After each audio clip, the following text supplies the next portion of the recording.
Hi, everybody. Can anybody hear me? Yeah. Mark's going to turn this off, this TV down or something. Can anybody hear me? Yeah. Thumbs up or okay. I'm changing my I changed the intro without realizing I had changed the intro. So I usually hear that. So anyway, I want to say hi to everybody. I'm not sure how many people will be here right now. If you are just coming in, I believe that Jimena is going live right now from Mexico, and as you know, there's a lot of really scary stuff going on there. So if anybody wants to redirect over to there and then come back and watch this one, that's absolutely fine. Or you can stay here and then go over and watch her afterwards, whichever you want to do. But I do want to say I know that she's fine, she's safe, but anyway, I understand. So I don't know. It feels weird. I guess I just got used to hearing the music, and when the music wasn't there, I'm like lost. So hey, AB, how you? Yes, it is. It is a scary situation. I've been like, kind of in a panic all afternoon. So I would like for everybody. I would like to just take just a moment of silence, just for our neighbors down south and for Jimena and her family. For those of you that don't know, briefly, I will say that apparently last night the Mexican government killed a cartel, kind of a big cartel leader, kind of a big deal down there, I'm assuming. And the cartel has sworn revenge, basically. And so they are shooting people, and who knows, I might demonetize myself with this video. But anyway, they're doing a whole lot of stuff down there. There's a lot of fires and explosions and a lot. And literally the last I knew, some of it was like 3 blocks from Jimena's life. So, or life. I just saw, but anyway, from her house. Sorry, 3 blocks from her house. So she's scared for her life, and we are too. So if we would just take just a moment, um, just send all whatever positive energies, prayers, whatever you got. Just send some love to Jimena and the people in Mexico while this is going on. So I'm just gonna go silent for a minute.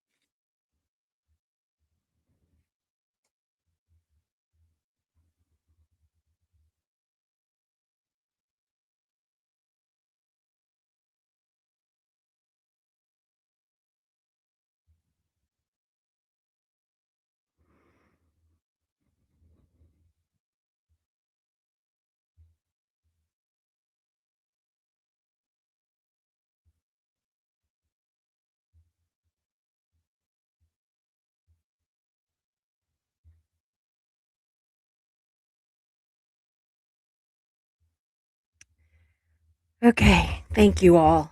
It's weird. The Hello, quiet, peaceful dance. Good to see you. We just had a moment of silence for our friend Jimena and the other people in Mexico, and we just hold them in the light. Whatever energy you have is very much appreciated. Hello, Linda. Good to see you. Yeah, you just caught alive. I've been missing you. So, y'all, tonight we're going to talk about when friendships end, and we're not here. This is not like a bash anybody kind of a deal. I'm bringing on some friends, some of my mods, and we're going to kind of talk about when friendships end, and if they want to share their personal experiences with some of that, that would be wonderful. And I've also wrote down some statistics that I'm going to read off as we're kind of talking about this. And so, one thing that I didn't realize, and that was, and I'll go into that more, was that our brain actually processes the loss of a friendship like it processes pain. So, when we say that it hurts, it absolutely does. And so I think that that's, just, I don't know. I think it's something I just didn't realize. It shows the depth that we hold our relationships with our friends, I think. So, Slave Over, hey AB, do you hang out in the FKR community also? She does. Yeah. Yeah. So, it's good to see you here. And anyway, I'm gonna go ahead and get my guests on the screen, and we're gonna all introduce them. Of course, I think you know them all, and we're gonna get started. I'm a little thrown off, I think, because I've been so worried about Jimena. So if I seem a little, discombobulated, then I am. So anyway, we're gonna bring on Jersey Jan and Ben Bacon Bits and rocking it out for life. So I'm gonna move this so we don't cover up its pretty face. Hi, how are y'all doing? Good. Good. Not bad. Yourself? Yeah, I'm doing good. Worried, but so no, no, Slate, you're fine. You're absolutely fine. We are welcoming here. You didn't hijack anything. Hey, Cliff Ann, good to see you too. So, guys, tonight, whenever I first brought this up the other day, all of you were saying, "Hey, I've got a great story I could tell. I got a great story I could tell." And I find that really interesting because, you know, I didn't realize until I started researching for the show, honestly, how often friendships break down or break up and how painful that can be, or how just, off-putting. Not just that you're like mad that you had an argument and you got mad, but I'm talking about the aftermath of it, how that all goes down in the days and weeks and months afterwards, and how people handle it or don't. And I'm really, really interested, in seeing and hearing your all story. So I'm gonna just kind of I wanted to where did I go with it? Here we go. I'm gonna kind of read off some facts that I wrote down as we kind of go along. And the number one fact, which I actually mentioned a minute ago, says that research shows that the brain processes social rejection the same way that it processes physical pain. And on top of that, studies at the University of Michigan found losing a close friend activates similar neural pathways as heartbreak in a romantic relationship. So, losing a friend, the brain is processing that not only the same as pain, but also the same as it would losing a romantic partner. And I just thought that man, my accent sounds terrible tonight. But anyway, I just thought that seemed interesting. I don't think that, like, I knew that it hurts to lose, a close friend and everything, to an argument. I'm not talking about like death, but like to, a breakup. I knew that it was painful, but I didn't realize that it literally, your brain registers it the same as it does pain and a romantic partner. So I'm just going to kind of go to each of you and let you kind of talk about your story, and I'll fill in some facts here and there as we go along, or after you all get done or something. So Jan, I'm going to start with you. Oh, Oh, okay. well, you're right next to me. At least on the screen. Well, I've been on both sides of this. Uh-huh. I've had friendships that were just toxic that I had to just cut off Yeah. at the knees because I just couldn't deal with it. Yeah. But the ones I think that hurt the most, I've been on the receiving end. I had a friendship, my best friend for over 50 years. We met in kindergarten. Just a couple of years ago, I think because of her husband, just ghosted me. Oh, We wow. don't like if I text her, she'll answer, but Yeah. she does not and will not communicate with me at all other Yeah. than that. And I'm like, you know, friendship has to be a two-way street. And that hurt. I think about her every day. I still cry over it. I I mean, can. that was over a 50 plus year friendship. Mhm. Her family, and what hurts also is not just the friendship, but her family was my family. Yeah. Since I'm not close with my family at all. I considered her sister a sister. Her brother-in-law was a brother. Mhm. You know, her mom used to call me her third daughter. Mm. And now I've been ghosted by everybody. Wow. Wow.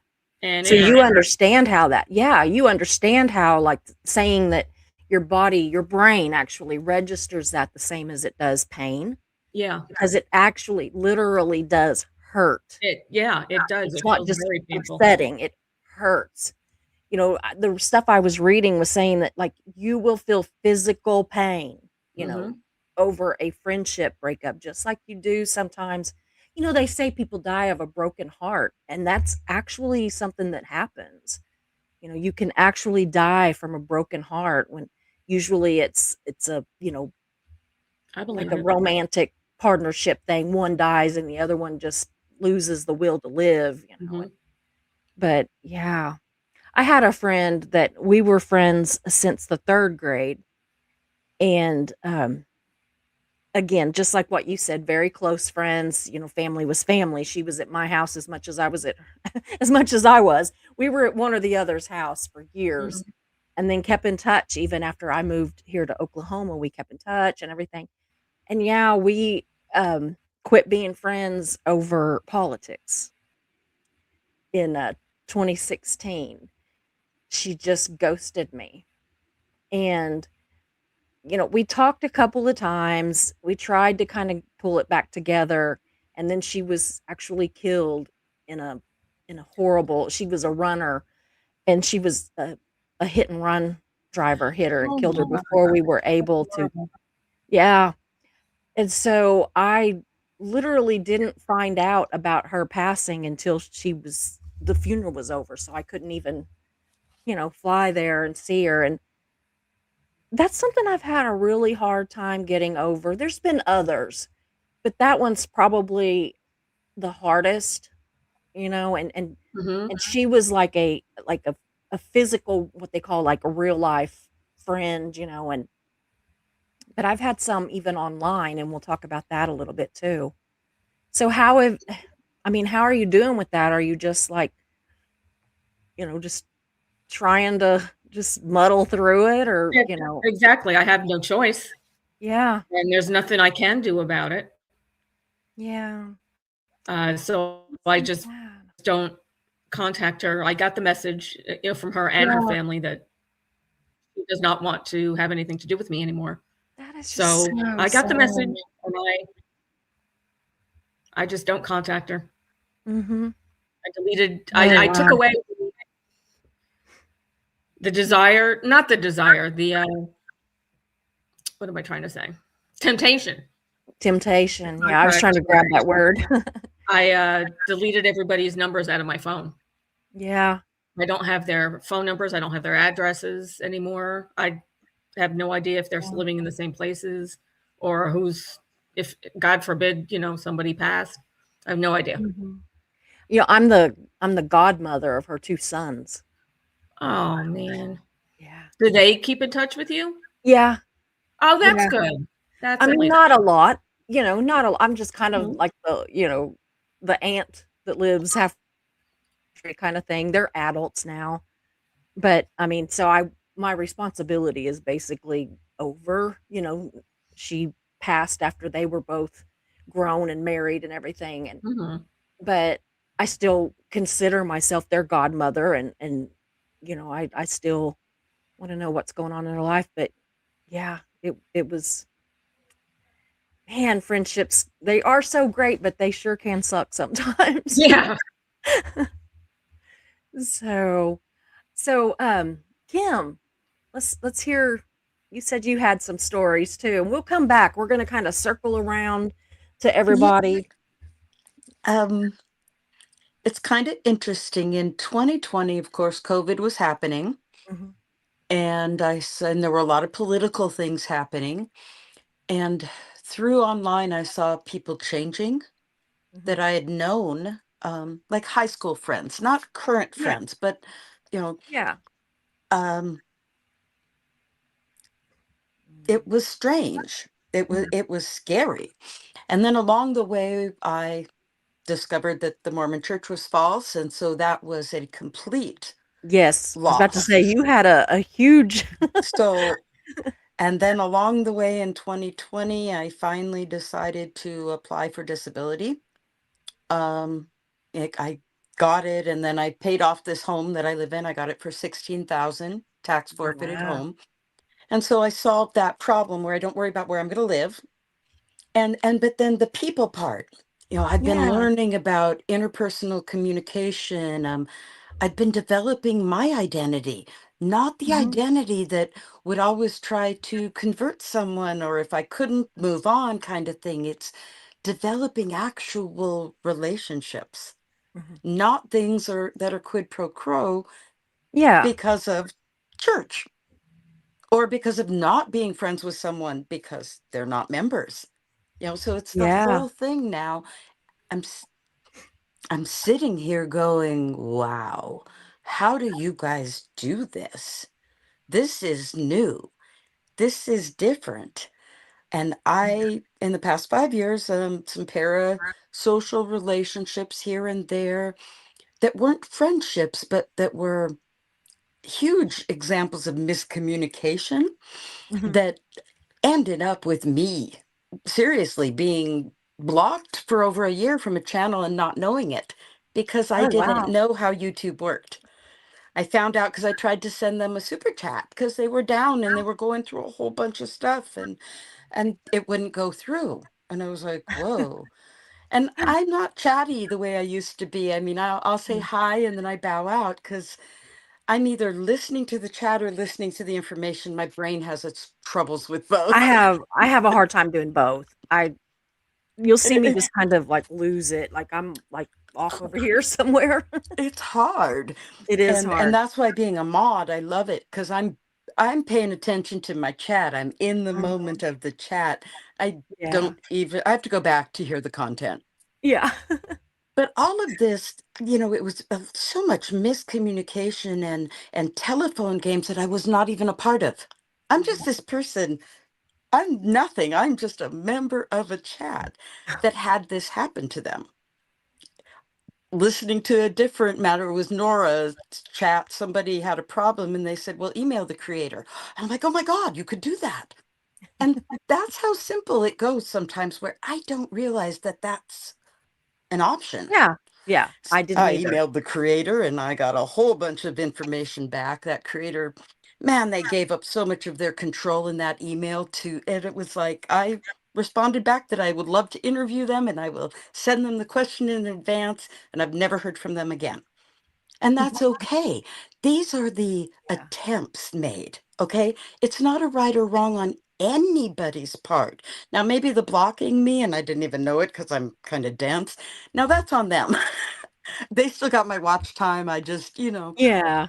it's a learning experience, is what I'm saying. It's not something that I need to take personal. They don't know me, and I don't know them. It was an attempt. Not all attempts are going to do anything. Mhm. And the biggie that I've learned along the way with this, all I ever wanted to do was tell my story. I didn't want to start a channel. I didn't want to be sitting here doing any of this. Andrew Gold was going to interview me, but I needed a certain amount of internet and I needed a certain microphone, and I didn't have either. So I worked real Mhm. hard to get what I needed. And then all kinds of other things happened along the way, Goldie and blah, blah, blah. This is way back in the day. Mhm. And I Yeah. have watched and experienced and seen all of these friendships with other people, these creators that we've all watched, their Mhm. relationships, their dynamics. And I am so in awe that anybody has friendships, that anybody makes connections. I see how difficult it is It is. and how heated things can get and how much miscommunication and a lot Mhm. of real stuff goes on. Yeah. I'm just 5 years into this real world.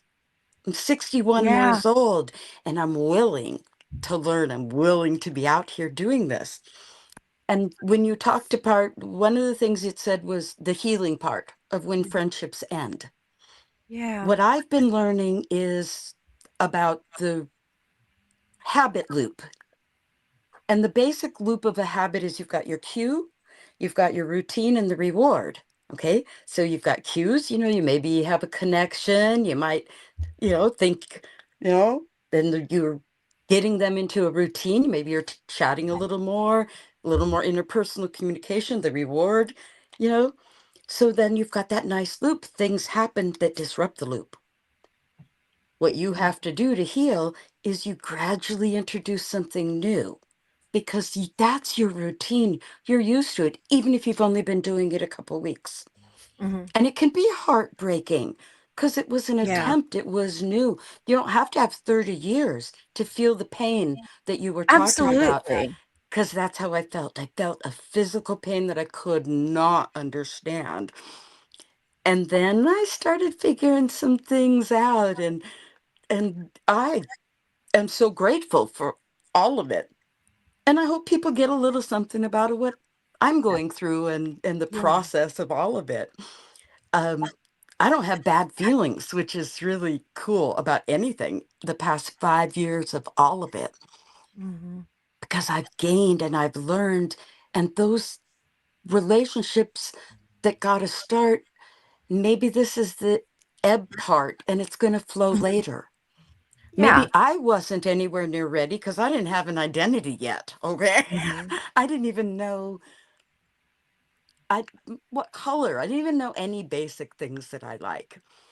And so this is Wow. exciting and this is new. And friendships and relationships is my next step. I've got Hmm. different communities I'm a part of, my ex-Mormon community. Um, Hmm. Third Verse, Megan Connor, I mod for her. She's got an amazing channel. Got to check her out. Yeah. Um, Latter Daily Digest, we have a panel on Tuesdays, and it's things like this, being on panels like Hmm. this.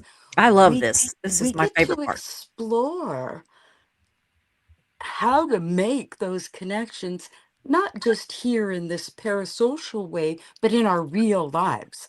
Yeah. And Oh, I yeah. don't have that yet. I'm barely willing to be. It's funny, how am I brave enough to do this, but not brave enough to go to a class downtown?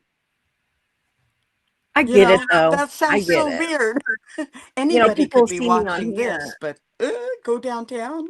They see me on here and they think, "Oh, Susie's, she's outgoing. She's, she talks." Mm-mm. In my real life, you would either think that I am incredibly shy or stuck up because I'm just very quiet until I get to know you. Like I talk Mark's leg off, but like if I meet somebody new in real life, Mhm. I don't. So I mean, I get that. Sometimes it is easier here, but But you'll it's a get there. start. We're all It making is. starts. We Mhm. all, anything, it's just those ebbs and flows. That's what I've learned. Yeah. I just can't look at it. And then newly, finding out your AU ADHD late in life is a whole nother challenge. Mhm. All the things that were strange, I get now, and I don't care. I used to care. Now it's like, yeah, no worries. Uh, I get to let Mhm. loose and relax. And I Mhm. think this is going to help in the friendship part I think it will because too. I'm Mm. not going to have to go, oh, it's the give and take is going to be happening. Mhm. And so that's why when I saw this, I thought, this is such a cool one. I want to say there's people out there like me that are just starting, Yeah. brand new. And we take some of our cues from people that have been around a little more, but it's so good to know that you're all just as confused as I am. Yeah, we are, and that's why I love it. I thought this would be a great show to do because I think that I don't know. I think that we all have this tendency to think that, like, individually, like, I think I'm just weird, you know? Like, I think I'm just weird, that I'm just, I have said before to some of my mods, I'm like, I'm just not good at being a friend. And John's like, bullshit, you're a great friend, you're blah, blah, blah. But I got to thinking about it and I thought, if I feel this way, so do other people. And if I have been incredibly hurt over the loss of friendships, so have other people. If I have incredibly hurt people, so have other people. Because I know that I've not always, ended things well, And so I think we all just need to remember we're all just people. We are human and we hurt and we also hurt people, and whether we meant to or not. And I don't know, I just thought this was just I thought there was 100 different ways we could go at this one subject. So Ben, let's hear from you. Being. Ben, quit Yeah, making the fun of me. okay. Quit I have making to fun of say, me. I was one of Christie's chats. She Uh, even the most toxic places can create yes, meaningful, healthy friendships and connections, and that's so true. that is Uh, true. there's a lot of things here that were said that wow. Hmm. Yeah, and part of the reason, from my understanding, part of the reason why breaking up in a not in romantic relationship Hmm. necessarily, but in a friendship, it triggers this part of the brain called the anterior cingulate cortex. I can't believe I pronounced it Hmm. right. And that's the same part of the brain that processes when you burn your hand. It, when you feel betrayed and all that, that Yeah. one part of the brain lights up. And yeah, that's largely, at least according to the research I looked at, UCLA. I can't remember. Eisenberger, I think, was her name. Uh, yeah, that she was one of the people that dug into that. Um, yeah, it absolutely, and then you also have, of course, we're social beings. Uh, Loss of tribe for our ancestors, that meant loss of resource, loss of Mhm. protection. Part of the Absolutely. tribe would go out hunting. Yet the part that couldn't hunt would go out raising vegetables and things like Hmm. that, and this part couldn't. They relied interdependence, I guess, is what I'm saying, and, to be excluded from the tribe meant you lost all that, so that you have that going on as well emotionally. Yeah. I Um, mean, it's yeah, a death sentence. yeah, yeah, Yeah. it really is, and then, of course, then you have the fact that we ruminate so much. "Oh, I should have done this," and, "Oh, it's." Yeah. And that every time you do that, even though and everybody does, not something that you magically are immune from just simply because you Hmm. know better. Every time you remember that, your brain, because we have these lovely brains that we have, Hmm. you reopen the wound and your brain feels it again. Yeah. When you create a connection, you have oxytocin, you have dopamine, you have all this stuff dumping into your body. You feel good, Hmm. and dopamine not only feel good, but it's the big thing it causes is it tells your brain this is worth pursuing. Whatever I get from this is what I want to pursue. And when you, of course, end that, your body Yeah. experiences the exact, it gets cortisol, which, yeah, lovely cortisol. Yeah. Yeah, but yeah, and I've been in, and of course, then you also have identity. I Hmm. think it was Rio that said, I'm sorry, I shouldn't point. I guess it was Rio that said that, for her, she also had part of her identity, and we all Hmm. intertwine our identities Oh yeah. in some way, shape, or form. And in her instance, she also, loss of a church, and that is a nasty one because Yeah. not the churches are nasty, but it's nasty from an identity standpoint Yeah. because it's not, I believe in this church, I believe in this. It's I am a Christian. I am a Mormon. I am Mhm. Republican. I am Democrat. I Yeah. am this. And when we wrap ourselves with these beliefs as if they're identity, and everybody does this. I mean, Oh, don't get yeah. me wrong. I'm not saying it like I've arrived, or certainly not. Um, but when we lose that, it's like we actually lose part of ourselves, a part of the way we identify. We see it as losing part of our identity, and that'll take you. You talk about Maslow's hierarchy of needs. That's like Mhm. safety right at the bottom. Oh, It, yeah. it'll take you right down there. And so, yeah, it's a nasty. It is really nasty, and Mhm. but there's times which, of course, we need to do it for our own sanity. Um, we need to do it for our own health or whatever. Mhm. But still, even though it's harmful, the brain favors familiarity over safety. Yeah. It will go with familiarity every time. That's the reason why people return to physically abusive relationships, Absolutely. stuff like that. These are powerful, and this stuff is down in the lower part of our brain. You think, oh no, I can overrule it with my prefrontal cortex. It's like, no, the lower down you go in the brain, the more it's like you're getting closer and closer to the part of your brain that's like keeps you breathing. And it's like, Yeah. okay, you think you can overrule that? You Yeah. really think? Like, just hold your breath. And most of us can't even do it till we pass out. But even after you pass out, you'll start back up. So Mhm. yeah. But yeah, and I lost a couple relationships. One was very odd, and it was over. It wasn't. It could have been over quasi politics, but it was over. Which politics is a nasty subject, and I try to stay clear of it as much as Yeah. Me too. possible. Um, there are people in political circles that you can befriend and things like that, but yeah, Mhm. yeah, you can get taken down. I mean, that's real close to moral. You get in these groups, and they turn into like moral framing, where it's not like we disagree with this person. It's now turned into they're evil. So now you Yeah. turned it into a moral thing where it's no longer based upon who has a better argument.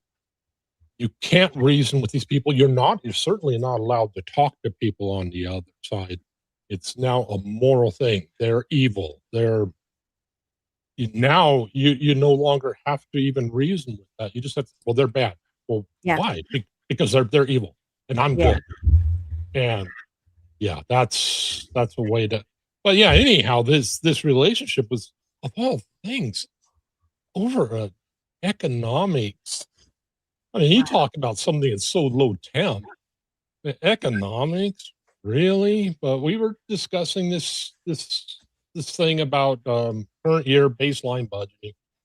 It's a long, really boring subject, but this disagreement coming out, and it's like, oh no, have you tried thinking about it like this? And what I kept getting back was a series of personal insults.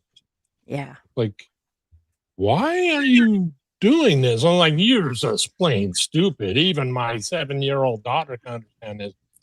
Oh, Your wow. Yeah. 7-year-old daughter. And then finally just got to the point where I kept trying to bring up studies and writings from different economics thought, and all I kept getting back was moron, idiot. And it's like finally, it's like, okay, dude, you're obviously very emotional, very passionate of this, and I think I accidentally used the term emotional. I should have used the term passionate, but yeah, that of course triggered off a Oh, oh my my. god, and it's really Mm. weird because this person was the furthest from that school, but Mhm. yeah, I finally had to say, okay, um, we do teach people how they can treat us.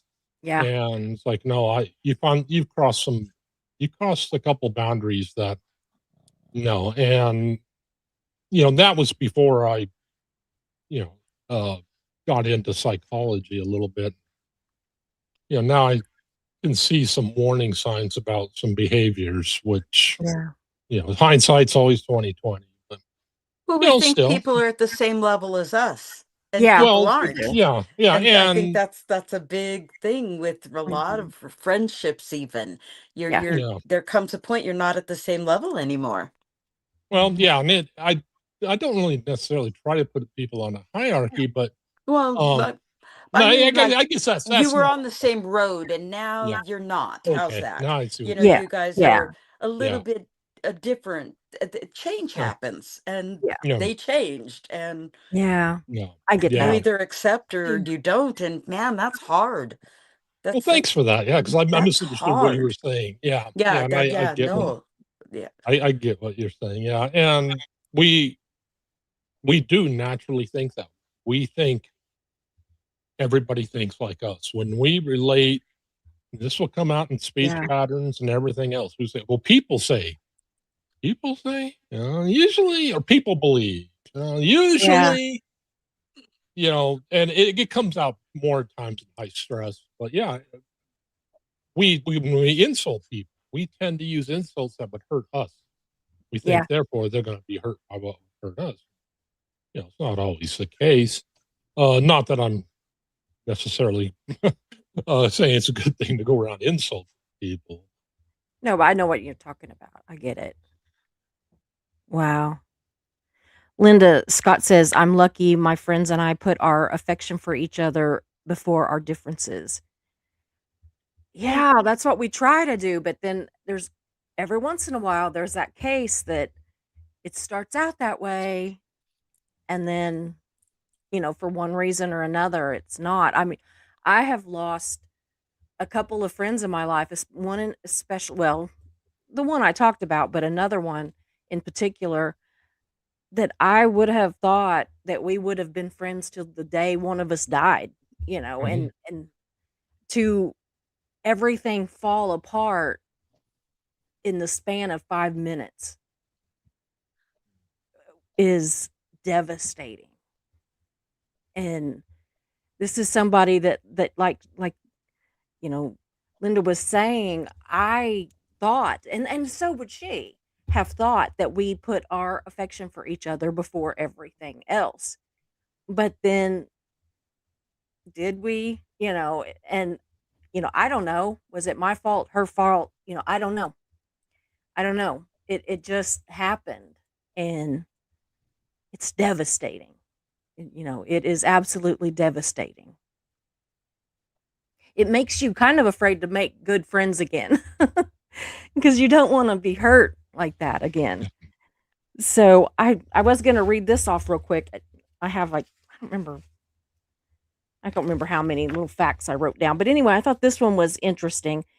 It's number 2 is, did you know that most adults lose half of their close friends every 7 years?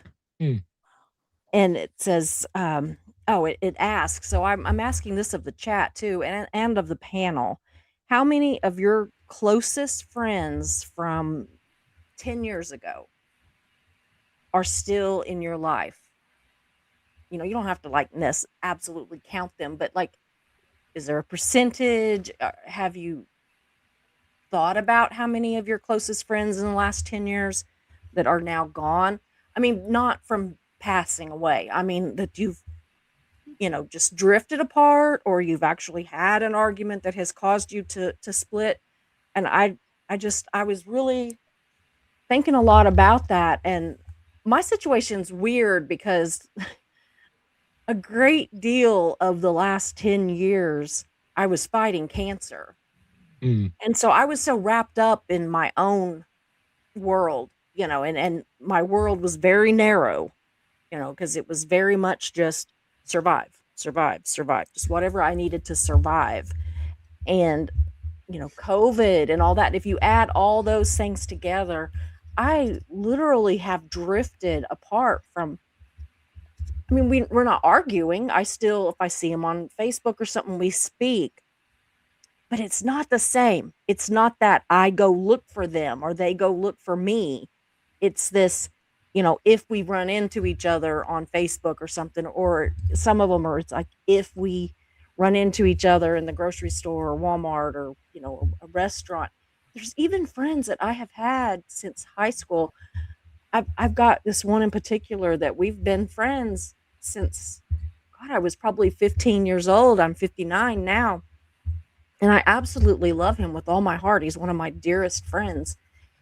And I will kind of avoid him in person just because, like, it's just sometimes feels like a lot of work to come up with a conversation or something. It's easier on like social media because I can, think about what I want to say, or I can send them like some kind of a meme or, a video or something. And so I got to wondering also, like with you all, how do you do that? Are you still friends with a lot of the people that you were close to in, say, the last 10 years?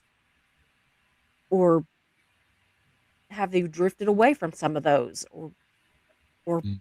fallen out with some of those? I mean, I'm just interested. So just jump Say in. about half. About half? Yeah. Yeah. There's a job change. See, I mean, I mean, a lot of things Uh, can play into it. But yeah. yeah. I just thought that was so interesting. And I mean, it said about half, Yeah. that, and I thought, man, that really is one of my friends that I've been really good friends with for the last, I don't know, probably close to 10 years at this point. And we actually went down to Texas to see her one time, and we talked constantly every day. And the other day, like, she was like, hey, we're going to go for spring break. We're going to go to Branson. Do you want to go? And I'm like, I don't know, maybe. And it's like, even 6, 7 years ago, I'd have been like, man, I'll talk to Mark tomorrow, or I'll talk to Mark tonight, whatever. And now I'm kind of like, I don't know, and I don't know if it does it feel like to any of you that it got easier to kind of avoid meeting up with people after COVID? I mean, do any Mm. of you think that might be some of it, that we kind of got used to not interacting on a personal level, I and so think we maybe that's changed how it. we I kind think of, people got more family versus friend oriented. I think everything, it kind of went to just who you're basically around when COVID happened. And yeah, work changed, everything changed. I think right now, I don't know. I moved to a different state 7, 8 years ago, and then I moved to yeah, Utah. My dad died, moved back up here. And I discovered that when you move, you're still the same friends, but you're not, because you don't see each other. yeah, Mm. It's like my friendship's on hold. If I yeah. I get drove, that. if I drove over to Illinois, everything would be as if time stood still but went on. Hmm. But Yeah, like, I'm, I think I had 2 or 3, and I have one. So yeah, half. yeah. Isn't that something? I really found that just really interesting. Another one that I read was, it said research published in Evolution and Human Behavior found women report more emotional distress from friendship breakups because they struggle emotional or they structure, I'm sorry, they structure emotional networks more around friendships. So we structure our networks more around friendships than like work people and all these things that maybe men are more structured around the people that they work with and all that, and we do it more on who we're friends with. And so it says that this might explain why friendship breakups with women really can feel like a death, like that you have Mm. suffered a death. And I found that interesting too.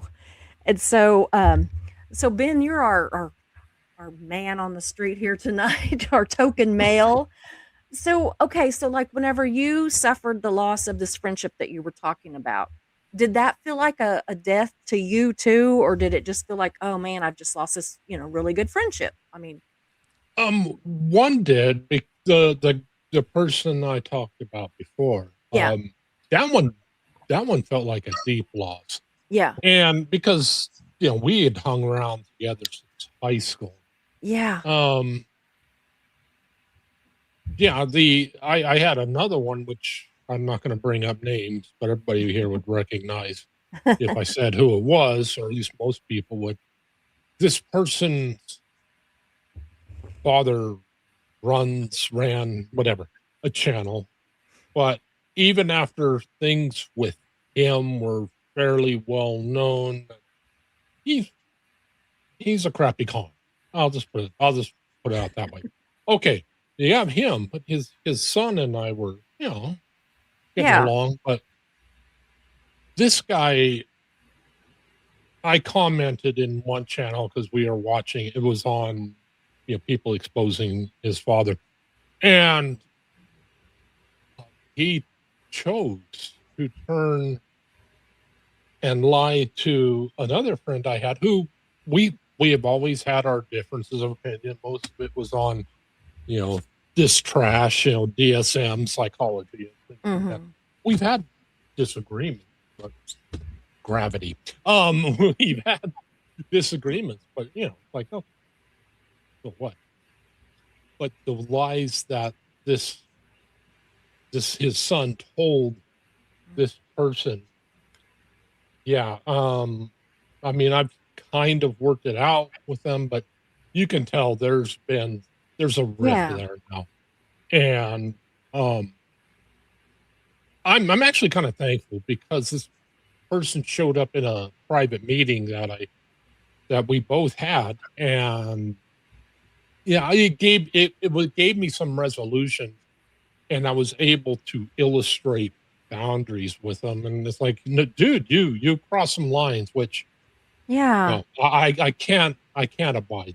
You cross, and the other guy did too, but we had more of a connection. In both cases, though, it was, I'm not going to lie, you treat me this way, and yeah, yeah, actually, and I'm not going to allow you to lie about me this way, which is, the same thing. So, those yeah, are kind of different examples versus a lot of times you see this where there's a lot of confusion in interpersonal relationships and somebody says, "Oh, I can't handle you anymore. You're just insane." Like, what are you talking about? I mean, what? But yeah, I imagine the shock if either of these events that had been the case, it would have been a lot more painful to deal with. I think it's kind of a good band-aid, I think, when you realize at least that this person is not healthy for me. There's still pain there, but at least it's kind of like getting a shot. You yeah, there's pain, but it's for at yeah, least looking yeah, very pragmatically at it. It's for a good purpose. Versus, yeah, so your friend just flipping out on you, and I can't handle you anymore. Ah, mm, okay, because then you have confusion on top of everything else, and you'd have a lot of rumination. What did I say? I yeah, mean, yeah, there were chats. I don't know if anybody here was in one of them, but I've been kicked out of chats on Facebook because I would say a joke, somebody would think I was serious, and all of a sudden, yeah. boom, you've been booted from this chat.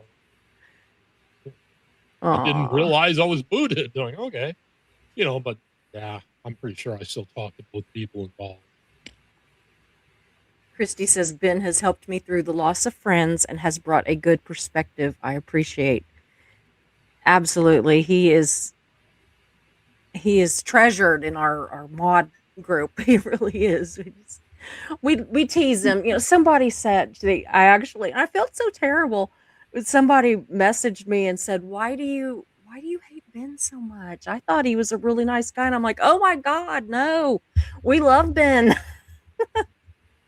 But I guess we were like teasing so much and This is a somebody thought we were serious. So this is a side note. I just realized our Lord Kiss Freak is in the chat. I yes, he is. really I've really got to digitize at least like the first 3 beats of a Kiss song. Every time he comes on, I can play it. Yes, that would be great. So I was gonna see what is the next one. Okay. Okay, this is a tough one, and I have been on both sides of this situation here. Number 4 says a study from University, it'd be nice if I could talk, of Western Ontario found over 60% of adults have been ghosted by at Mm. least one friend. And it asks, is ghosting ever okay or is it emotional cowardice? And I'm ashamed to say it. I have done it. And it, to be honest, in me, it is kind of a cowardice thing because it is fear driven. But it's a fear of an ugly fight that I know's coming. Mm. If I just try to talk. And a lot of it, the not the friend that passed away, but another friend, um, I tried to talk it out constantly. I really, I wanted to, like, we're gonna fix this. Even if we don't stay friends, we're gonna fix it. And so I learned very quickly that that was not gonna work. And I honestly have been a little afraid of the confrontation since then.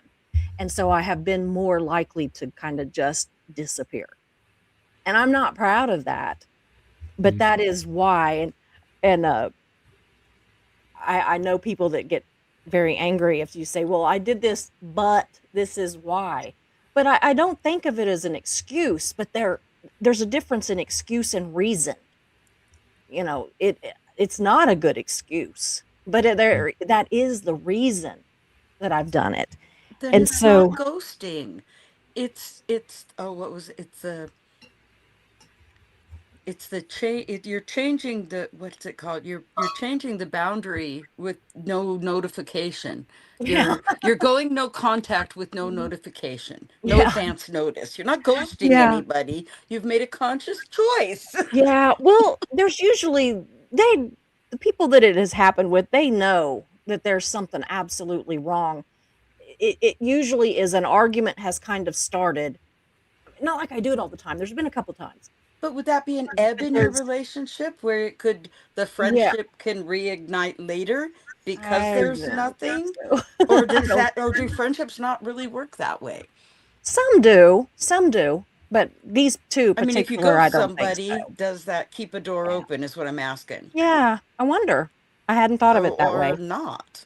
Yeah, but the two times that I've really done it, there was an argument that started, and I went, "Whoa," out of fear, because I learned from a past relationship that when it starts, if I say, yeah, but let's work this out, it just went nuts.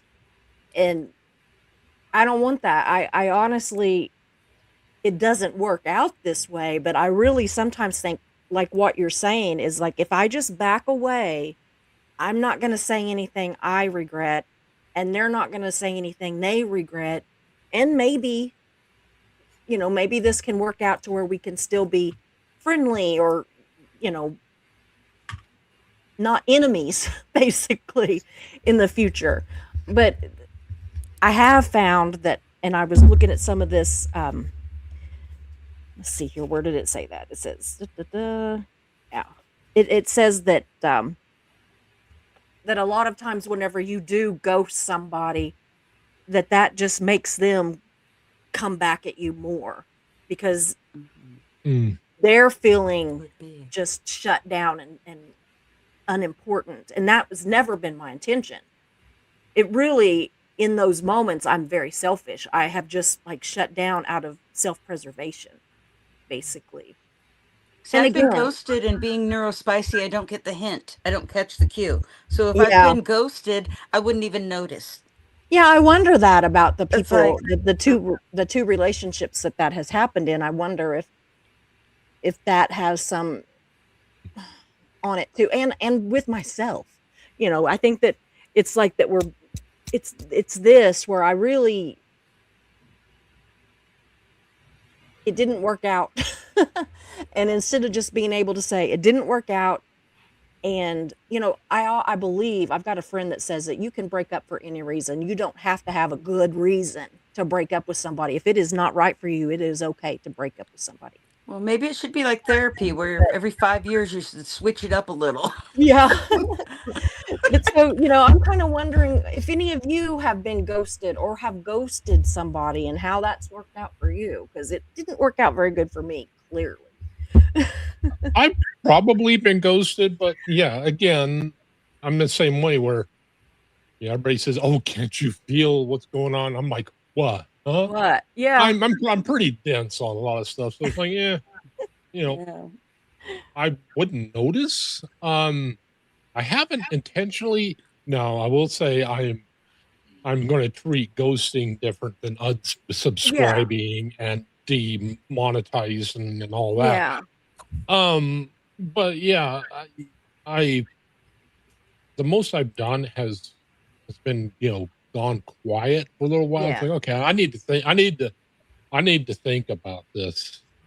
And I usually, like, okay, what are they seeing wrong here? What did I do? Yeah. And then go back and say, okay, is this what happened? And then sometimes it's actually been nothing. Mhm. Okay, I don't know what this is about. Yeah. But yeah, I do like what Christy said, and I can say that she does hold to that. She gives notice to everybody, and it's like, wow, there's that is definitely an ideal I want to look up to. I haven't ghosted anybody to the point of breakup that I'm aware of, but that Yeah. doesn't mean I haven't done it. Yeah, Ben tried to ghost me one time. He like took a little step back, and I'm like, no. I wonder how many people. Well, yeah, I was in so many. They chats. teased me because I'm like going, no, this is not going to happen. He took a break from the mod chat for about 5 minutes, because about 5 minutes in, I was like, no, it doesn't work that way. You can mute, but you are not leaving. So I did like this one too. Well, I think a lot of I people thought communicate that- better now. I don't think there's a lot of ghosting so much with Yeah, the people I see. They don't. I don't know. A Tribe Called Duff says, I lost a friend recently and I feel like a weight has been lifted off my shoulders. Yeah. Mhm. I didn't also think about get that. sometimes. Sometimes it is.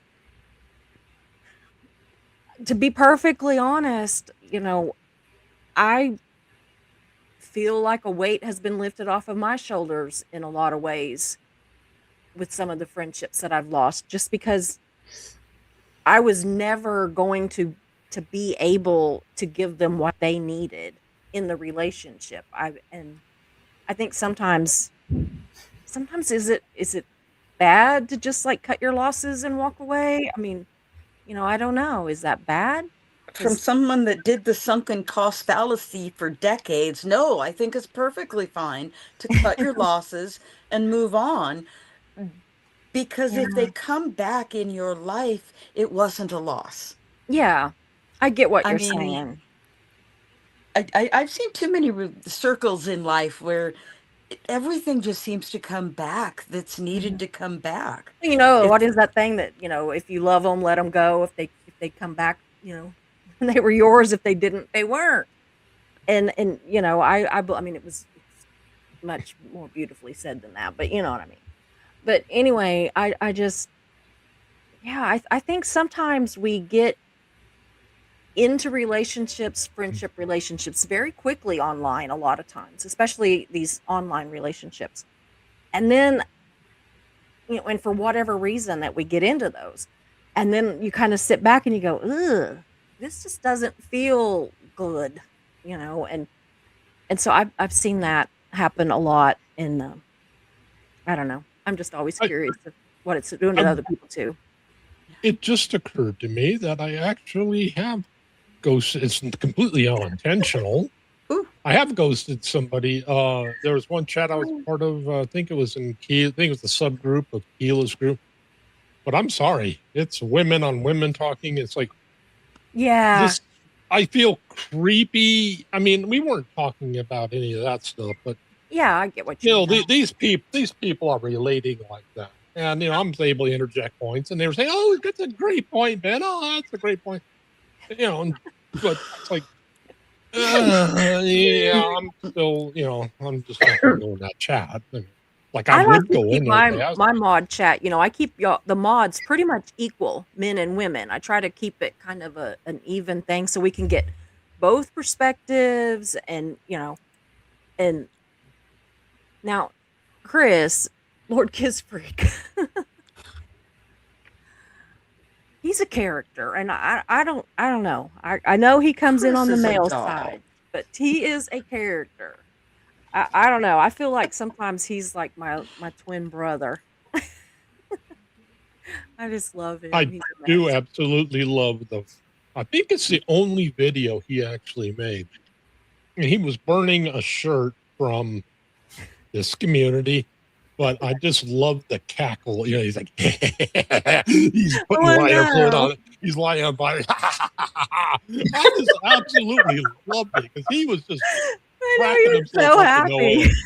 You know, Oh my, he's a character. I mean, I can be just really like in my feelings about something, and he will just like come out of nowhere. I don't know if he's been lurking and knows that that I'm kind of like in my feels, but he will just like pop in with some little something, and it's just I don't know. I just love him. He's something else. Okay, another one I wanted to look at is number 5. It says that we outgrow friends more often than we fight them. And I think that that's a lot what Kim was saying. And research shows that most friendship endings aren't explosive, they just drift away. Yeah, I think so. I think so too. I really do. The people that I'm not really communicating with that much, I'm not mad at them and they're not mad at me. For instance, I probably hadn't talked to the friend that I just, said that just asked if I wanted to go. Her and her husband and kids are going to go for spring break to Branson. And she said, "Hey, do you want to meet?" I said, "Well, if we do, it'd have to be just the weekend and, all this." And that was really the first big conversation that we had had in probably 3 or 4 years. No argument. And I think it shows because she's going someplace close to me and she's like, "Hey, do you want to go too?" And I'm like, "Hey, maybe, I'll have to see." But so I really kind of agree with that one that a lot of our friendships, they don't end, we just kind of fade away.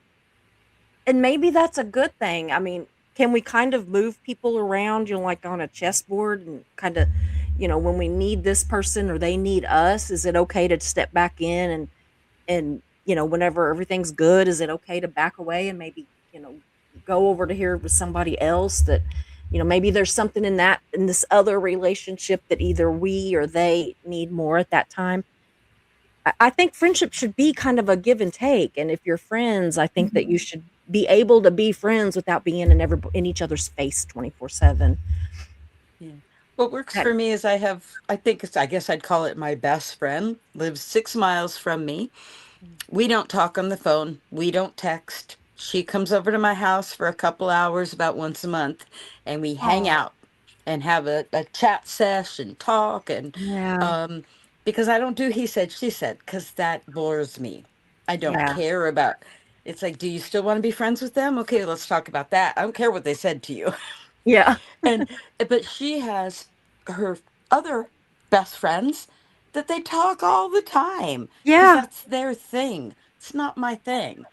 And so learning that you can have more than one type of friend is absolutely. kind of new for me to learn that Yeah, I didn't realize. I kind of thought I always had the same types of friends. So it's kind of neat going all yeah. walks of life. Mhm. It's a little different. I think that too. I have noticed as I'm getting older that I have different types of friends. Friends that I can just sit and talk to for hours, friends that it's perfectly okay to just send a video or a meme or something every few days, that and I can love them equally, I and feel love from them equally. And so I think you make a really good point there. I really do. I was on this part where they were saying that that friendships just kind of drift away. It gave four reasons, and it's values change, lifestyles shift, personal growth, or you have different priorities. And I think that that can be very much the same. Like, I have friends that whenever I was divorced and had all this free time to go party and do all these things, we were together constantly. I she This one friend, she worked for me, and I very rarely ever talk to her now, but there's not any kind of a fallout. We're not mad at each other. It's just that our priorities have changed. My Sure. situation changed.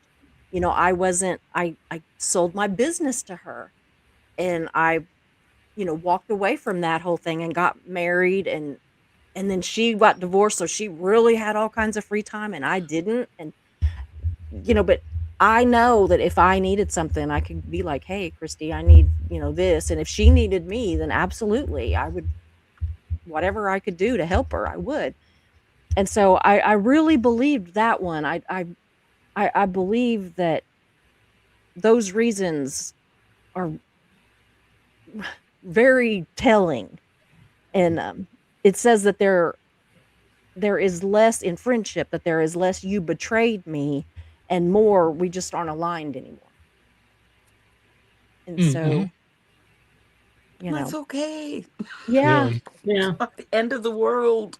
yeah, Well, yeah, and then there's also, I mean, there's also a thing such as personal interests. You yeah, can be digging into stuff, and I know with me and some of the stuff I'm doing, my load as far as one of the things I'm doing and researching, it takes up a lot of time, and yeah, it won't always. It's not like I'm saying goodbye. It's just yeah. This I'm busy. I'm You busy know? right now. Yeah. Mhm. Yeah. That's like me. A lot of my friends, they don't get like my dedication to fighting Scientology. They don't get that, and so especially whenever the first, this channel is 2 years old now, but in the first year, I was pretty much just strictly an anti-Scientology channel. And so a lot of my friendships kind of drifted apart then, again, for some of these reasons that I listed, is basically that they got tired of hearing about Scientology. They got tired of hearing all the reasons that I was busy and fighting this and everything. And they're like, "Well, it doesn't affect me." And I'm like, "Well, it should." And it was just all this, it should affect everybody because I worry about it, so it should affect you.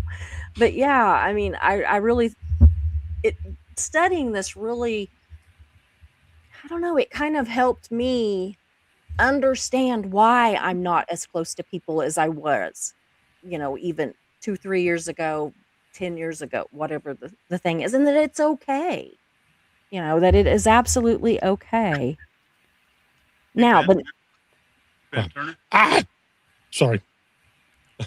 That's the drawback to having. That's the drawback to having desktop notification. They pop up. You get more notifications this way. The problem is they pop up on your screen. They waste real estate. You go to close them, and if you're me, you hit all kinds of other buttons. so now on number 6, we're going to talk about parasocial relationships, and we kind of have been, but what I did not realize was that people get this whole parasocial relationships wrong, kind of. So, Ohio State University says that parasocial relationships are actually one-sided. So just because like we are, in a online basically relationship on here, we don't live by each other, we don't go shopping or go to dinner and that kind of thing together. But it's not parasocial because I care about you and you care about me. So if it would be parasocial if like there's a couple, but one in particular, um a channel that I watch all the time or did. I still do. They're just not on as much now. Um I was so incredibly like invested in this channel. It was this young girl. She was in her 30s and she had lung cancer, had never Mm. smoked. She had two small children, was married, this, and she literally, they filmed her life for the last, few years of her life. And I was so invested in that I grieved, still grieve to this day, 3 years later, her passing. Um, they didn't know me. They didn't know anything about me, and they didn't do lives. They did just videos. And so they didn't see me in the chat all the time. And yeah, I would leave comments every once in a while, along with probably 3,000 or 4,000 other people. And so that is a parasocial relationship. What we have here is not parasocial. We need to come up with a name for it. And I know that like Keela absolutely hates the name It's a parasocial, and so relationship. I'm kind of beginning to feel like Keela did, because I don't think that it does describe what we have here. Mm. So but it says that parasocial relationships are emotional attachments to creators, influencers, or public figures, and that the brain doesn't fully distinguish between reciprocal and one-sided bonds. So Mhm. that's how we get so tied up, like how I was so tied up in this girl's life and death that, I mean, I sent her family, I sent her kids Christmas gifts, and they appreciated them. I'm not being like, and they didn't care. No, they absolutely did. They never neglected to, still don't neglect to thank people that send them things, or whatever, Christmas cards or gifts, or any of that. But I didn't realize that the reason that we get so tied up, because I thought, why am I so attached to this? This person, they don't know me. And I Mm. mean, now she's been gone 3 years, and her husband grieved greatly, but he has just recently got engaged to a wonderful woman that absolutely wants his now, deceased wife to always be in on the conversations. She never wants to like try to, take away from her and everything. But oh my Lord, people in the comments, people have left because he is cheating on Jenny by getting remarried, or not even married yet, by getting engaged to someone. And I'm like, he's 33 years old. Jenny said all along, I want him to find somebody else and all this. But it made me think when I was studying this, that if our brains don't distinguish between these one-sided relationships and reciprocal relationships, that's how I could get so attached. That's how these people feel like they have a right to judge him for a new relationship, is because our brain doesn't understand that this is a one-sided thing. He doesn't know who you are, and man, our brain is it's something, isn't it? It is absolutely something. So have any Yep. of you had like the one-sided relationship, the typical uh, you know, parasocial relationship? Can you all think of any relationships that you've had where you have gotten so invested in another creator or something that you don't have any kind of, there's no give and take. It's just that you watch and you have become Yeah. so attached to. Sure. Yeah. Music. Music, I mean, for musician, well, Yeah. I don't think it's even musicians. I think it's for musicians and fans, not Yeah. even drummer to drummer or whatever, guitar to Yeah. guitar. Yeah. But yeah, I had that with Neil Peart, and he was a drummer for Rush, and he was talking in one magazine.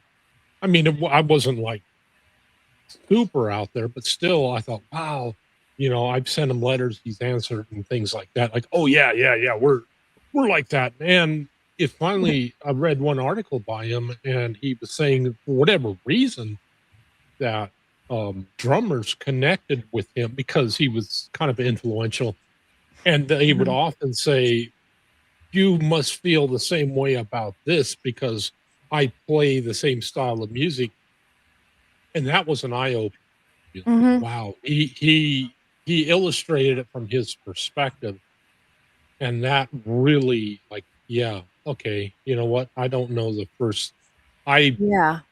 I mean, I really look up to him. He's really influential. Blah blah blah. He is a Mhm. nice guy, but yeah, he doesn't know who. He doesn't have Yeah. the slightest clue who Ben Turner is. Just because he's written me a few emails, he Yeah. and I found out later he wrote every if people were leaking his email address out, he would literally spend all day Yeah. writing everybody back. And that's just the kind of Yeah. person he was. And and I could look up to him for that, but yeah, he didn't know the first thing about me. And I really didn't know the first thing about him aside from the music Mhm. he played, the lyrics he wrote, and what he I I think said that and where he music is very powerful because I yeah. know I am absolutely obsessed with this band called X Ambassadors, and I mean, gosh, I mean, I think they're amazing. You'll have to listen to 'em. What You genre? it's a not really pop, more of a rock, you know, Okay. but, what was that Mark, what was the Jeep one? The Jeep the one that they had the Jeep commercial. They did a Jeep commercial, but anyway, a Renegade. It was a Oh, Jeep okay. Renegade. They did that commercial, the song, and, that's how I heard them first, but anyway, I am completely obsessed with them, and I feel almost like because I'm so obsessed, know every word to their every song, I follow them on their socials. I know that they don't know me, but at the same time, they are just still small enough that they do talk back.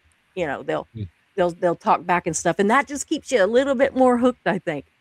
But yeah, Mine Well, that mine's music also. The only thing I could think of is in the 90s, country artists, before they would play in the big stadiums in Denver, the mhm. night before or the night after the concert, they would be at Cowboys in Colorado Springs Oh, playing for the yeah. Soldiers. And so you just paid your cover charge, and Yeah. then they'd play a set or two, and then you'd be shooting pool or hanging out. Yeah. mm, And so I've good. hung out with Lee Greenwood, um, Neil McCoy, Chris Ledoux. He is the one. I met him, I talked with him, I shot pool with him, told him about a friend of mine that adored him, gave him the address because he was overseas, Operation Desert Storm. Wow. And he wrote him. He wrote my friend and sent him. I mean, we're talking handwritten. The guy has terrible penmanship, spelling. It was a real letter. And Mhm. he thought that I was like totally hooked up and that I knew Chris Ledoux because he got this letter. And that's the closest I've had where I felt like, oh my goodness, he cared enough about Mhm. me and to do that. And I'm sure it's something he did many times, but Yeah. that made me feel special. I It- gotta say, you've actually named one country musician I actually know, and it's because of, albeit the rodeo song. Here comes Johnny with a peck in his hand. He's a run ball man. He's off to the Up to the rodeo. rodeo. Mhm. Yeah, So, music, I think that we relate so much. I think a lot of people probably get into parasocial type relationships with the, singers. oh, Like, Full oh, Throttle Saloon. That's the other one. because we identify so much with music. Yeah. You know, it's like they wrote that song for us or something, or it Mhm. is exactly how we feel.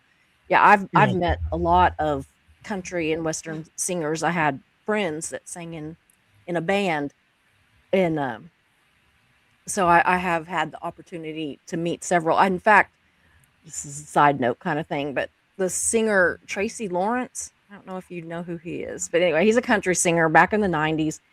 He actually called me on the phone and one of the friends that was in a band met him, and they did some stuff together. And so he had him call me because I was a big fan. And one of the few country artists that I was really a big fan of was him. And so anyway, so Tracy Lawrence called me on the phone, and I thought that it was this friend of mine, like punking me, basically. So I'm on the phone and I'm like, yeah, F you, quit messing with me. I'm busy. Don't be messing with me. I'm busy. And I hang up. And my friend would call me back and he'd be like, no, this is really him. Talk to him. And I'm like going, whatever, no. And, so he'd be like, he'd put him on and again, I'd be like, yeah, whatever. You're not even good at imitating him. Just, shut up. And I'd hang up. But I can't remember now what he said. He called me like the fourth time. And it was Tracy Lawrence was actually on the phone, and he said, listen, he said to tell you, and I don't remember what it was now, but he said something. And for some reason it was like, I just kind of went like, oh, okay, this is real, but I had identified so much with his music that I felt like I knew him, even though I didn't. And then when I was actually had the opportunity to, to talk to him, it was like that it changed it. He wasn't the person that I thought I was, it wasn't the same. I wanted him to stay over in this little compartment, where I could just, believe that he was just this, whatever I thought he was. And then sometimes when you get to meet those people, they're not what you thought, and you figure out that they put their pants on one leg at a time and fart, burp, and all those things too. So, well, I think with music too, it's a very emotional thing. Absolutely. I think it's more that way than say actors. I know actors, they certainly get their share, but I think it's a different type because music speaks directly. Like, oh man, I absolutely love these lyrics, love the song. Oh, this is absolutely great. It causes such an emotional reaction. Yeah. It was talking too about parasocial relationships. It says, so when a creator blocks you or their channels change directions and go, a different direction, or they disappoint you, or it becomes dramatic or betrays your expectations, it really feels like a real breakup. And I'm just going to be honest. I think we all probably know who Reese is. And I felt very close to her for a long time. And she did, we talked. But when I look back, I mean, she probably didn't talk to me as much as she talked to a lot of other people. But I really felt like that we were friends and that I knew her and cared about her and all that. And so whenever I learned some of the things that were going on, it felt very real to me. It felt like she had personally betrayed me. And honestly, she hadn't at that point. She's done some crap since then, but at that point, it wasn't a betrayal of me. Now, she had absolutely betrayed other people and deeply hurt other people. But it dawned on me whenever I was reading this that, it absolutely felt like a betrayal when I figured out that she was not what I thought she was. And so I was wondering if there has been a time on a parasocial level, like with other creators or even an actor or a singer or something. Did you ever find out that they're not who you thought they were, or did they ever do something that just made you feel betrayed by them, even though they don't know you? They didn't do anything to you, but have you ever felt betrayed by somebody in a parasocial way? Sure. Yeah, that was certainly, it didn't happen with Reese per se, but it happened with one of her sister channel. I'll use that term. Yeah. maybe I'm being a little childish, but yeah. But yeah, most certainly. And the thing that got me was I knew better. Yeah. But that's the way with all of us. Mm-hmm. One of my mentors, Chase, he talks about influence, and I keep thinking, oh, he's got it figured out. Then he'll turn around and say, this stuff works on me just as much as it'll work Yeah. on you. So we often do things that we know that it doesn't. I'd like to think that I've since then learned from that, but Yeah. and we will inevitably, maybe not to that extent, but we will still make mistakes and things like that. But okay, this time I'm going to close. There, no sound effects, no nada. Oh, Uh, so Well, okay, number for 7 is okay. Go ahead. I'm oh, sorry.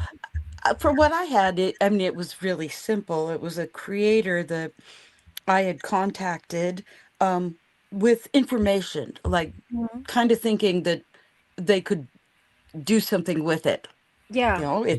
I don't know the ins and outs of Scientology. I'm not going to begin to know. Yeah. And their response was basically telling me to do the work and get Yeah. back to them. And that's when I discovered that all this creator does is repeat things they're told. They're not a researcher. They're not Yeah. getting really new. They're getting information from any source I could. Yeah. But they're getting it. I'm not. See? So kudos to them for what they're doing, but it kind of changed because I thought they were more like an investigative type of Yeah. creator. And Yeah. they're not. And so it's kind of heartbroken because now I got to do all the work and so, but I've had people get mad at me because they'll come to me with a great story idea. I mean, honestly, and they think honestly that because I used to be in the newspaper business that I just have all these ways of knowing all this stuff. But when you're no longer in the newspaper business, and I have been out for many years at this point, I don't have any, magic ways of finding out things. And so, yeah, I've had people the opposite of what you're saying kind of come. I'm looking at it from the other direction where they've come to me and said, "Hey, can you do this or that?" And I'm like, it's the rose-colored I don't know. glasses come off where you Yeah, realize, yeah, and absolutely. but it's an equalizer for Mhm. smaller creators that might not think Yeah. they're doing any good or anything. Hmm. Numbers aren't everything. No, People are I'm doing what they learning. want to do for so many other reasons, and Yeah. that is what's fascinating. It's funny because my channel now um, is actually probably more like what I would have wanted it to be like, you know, but I didn't think that it was going to be interesting to anybody. So I thought, well, you got to come up with a a big subject. So I came in with the anti-Scientology thing, and I'm always going to do that. I'm never going to stop, being anti-Scientology and talking about all that. But doing more stuff like this, that's probably more like what I would have wanted it to be, but was afraid to try mm, it that way. So it's funny. Time gives you a different perspective, and yeah. and it also, when I first started my channel, I thought, man, if I get 50 subscribers, I'm hitting the big time, y'all. And then now now I've got like, I don't know, 1,600 or something, which is not big, but hey, it's a whole lot more than 50, and which would have been huge for me. I would have thought that was huge. But I'm learning now that I would rather, I said this the other day, and I know that some people probably thought I was crazy, but I mean this. I said, I have all the respect in the world for creators like, say, Aaron, who has like 250,000 subscribers, and all that. And I think that is wonderful. But I don't think that he is necessarily any more important than my channel is with 1,600, because my 1,600 subscribers, I'm important to those people, to the ones that come back, and they are important to me. It's a give and take. Same with him. I'm not putting him down. Absolutely. but we all have our places and we all have, what we're good at. And I mean, his channel is amazing, and how he stays so in tune with the people that are there day after day is amazing, because I struggle with 1600, and I don't even have 1600 people that are here every time. But I don't know. I really would. I think that I would rather have my channel than his channel, because I have a better ability to know the people that are here. And, Sure. Yeah. so Yeah. Well, not that there's anything wrong with his channel. I just used his as an example of, because Me know, too. he's huge. So yeah, I I mean, go ahead. we're not humans aren't really meant to have tribes that are That so big. huge. No. Yeah. I mean, you really. Yeah, I mean, you can liken it to a That's what changes mega over to church. work. that's what. A Yeah, mega it church. becomes your job. If Yeah. for Mhm. it's different than Yeah, I a like that I still cause. do this for fun. I like that I still do it for fun. And I am blessed that I don't have to do it for a job. And he is lucky that he is so good with what he does, that he can do it for a job. Because uh, I just want to do it for fun and help somebody. I want to help somebody. So Yeah, and we also have different levels of channel. mhm. We all have. We're all members of channel, more than likely, where you don't expect any type of connection at all. Absolutely. Like I go to a channel that talks about Suno just because I find it very fascinating, but I'm not going Yeah. to get any sort of connection there. I, A lot I of the Scientology content, it's just like I'm just there to watch the subject, joke around with people in the chat a yeah. little bit. Maybe poke fun of, maybe poke creative fun at the creator a little Yeah, bit, yeah, but yeah. that's about it. Tease them a little bit, but yeah, you're not going to. But I yeah, didn't I know. think. Oh, go ahead. Oh, I didn't know chat existed. I I didn't know didn't it did for a know long time. that this type of YouTube existed. I thought it was only do it yourself Yeah. videos. Yeah. And so listening to what you're saying, Ben, it just brings me back to, oh my gosh, yes, I didn't even know. Yeah. Yeah. Back when it was simple, I was just Mm. watching. Yeah. Like watching a television show Yeah. versus actually being able to interact. Yeah.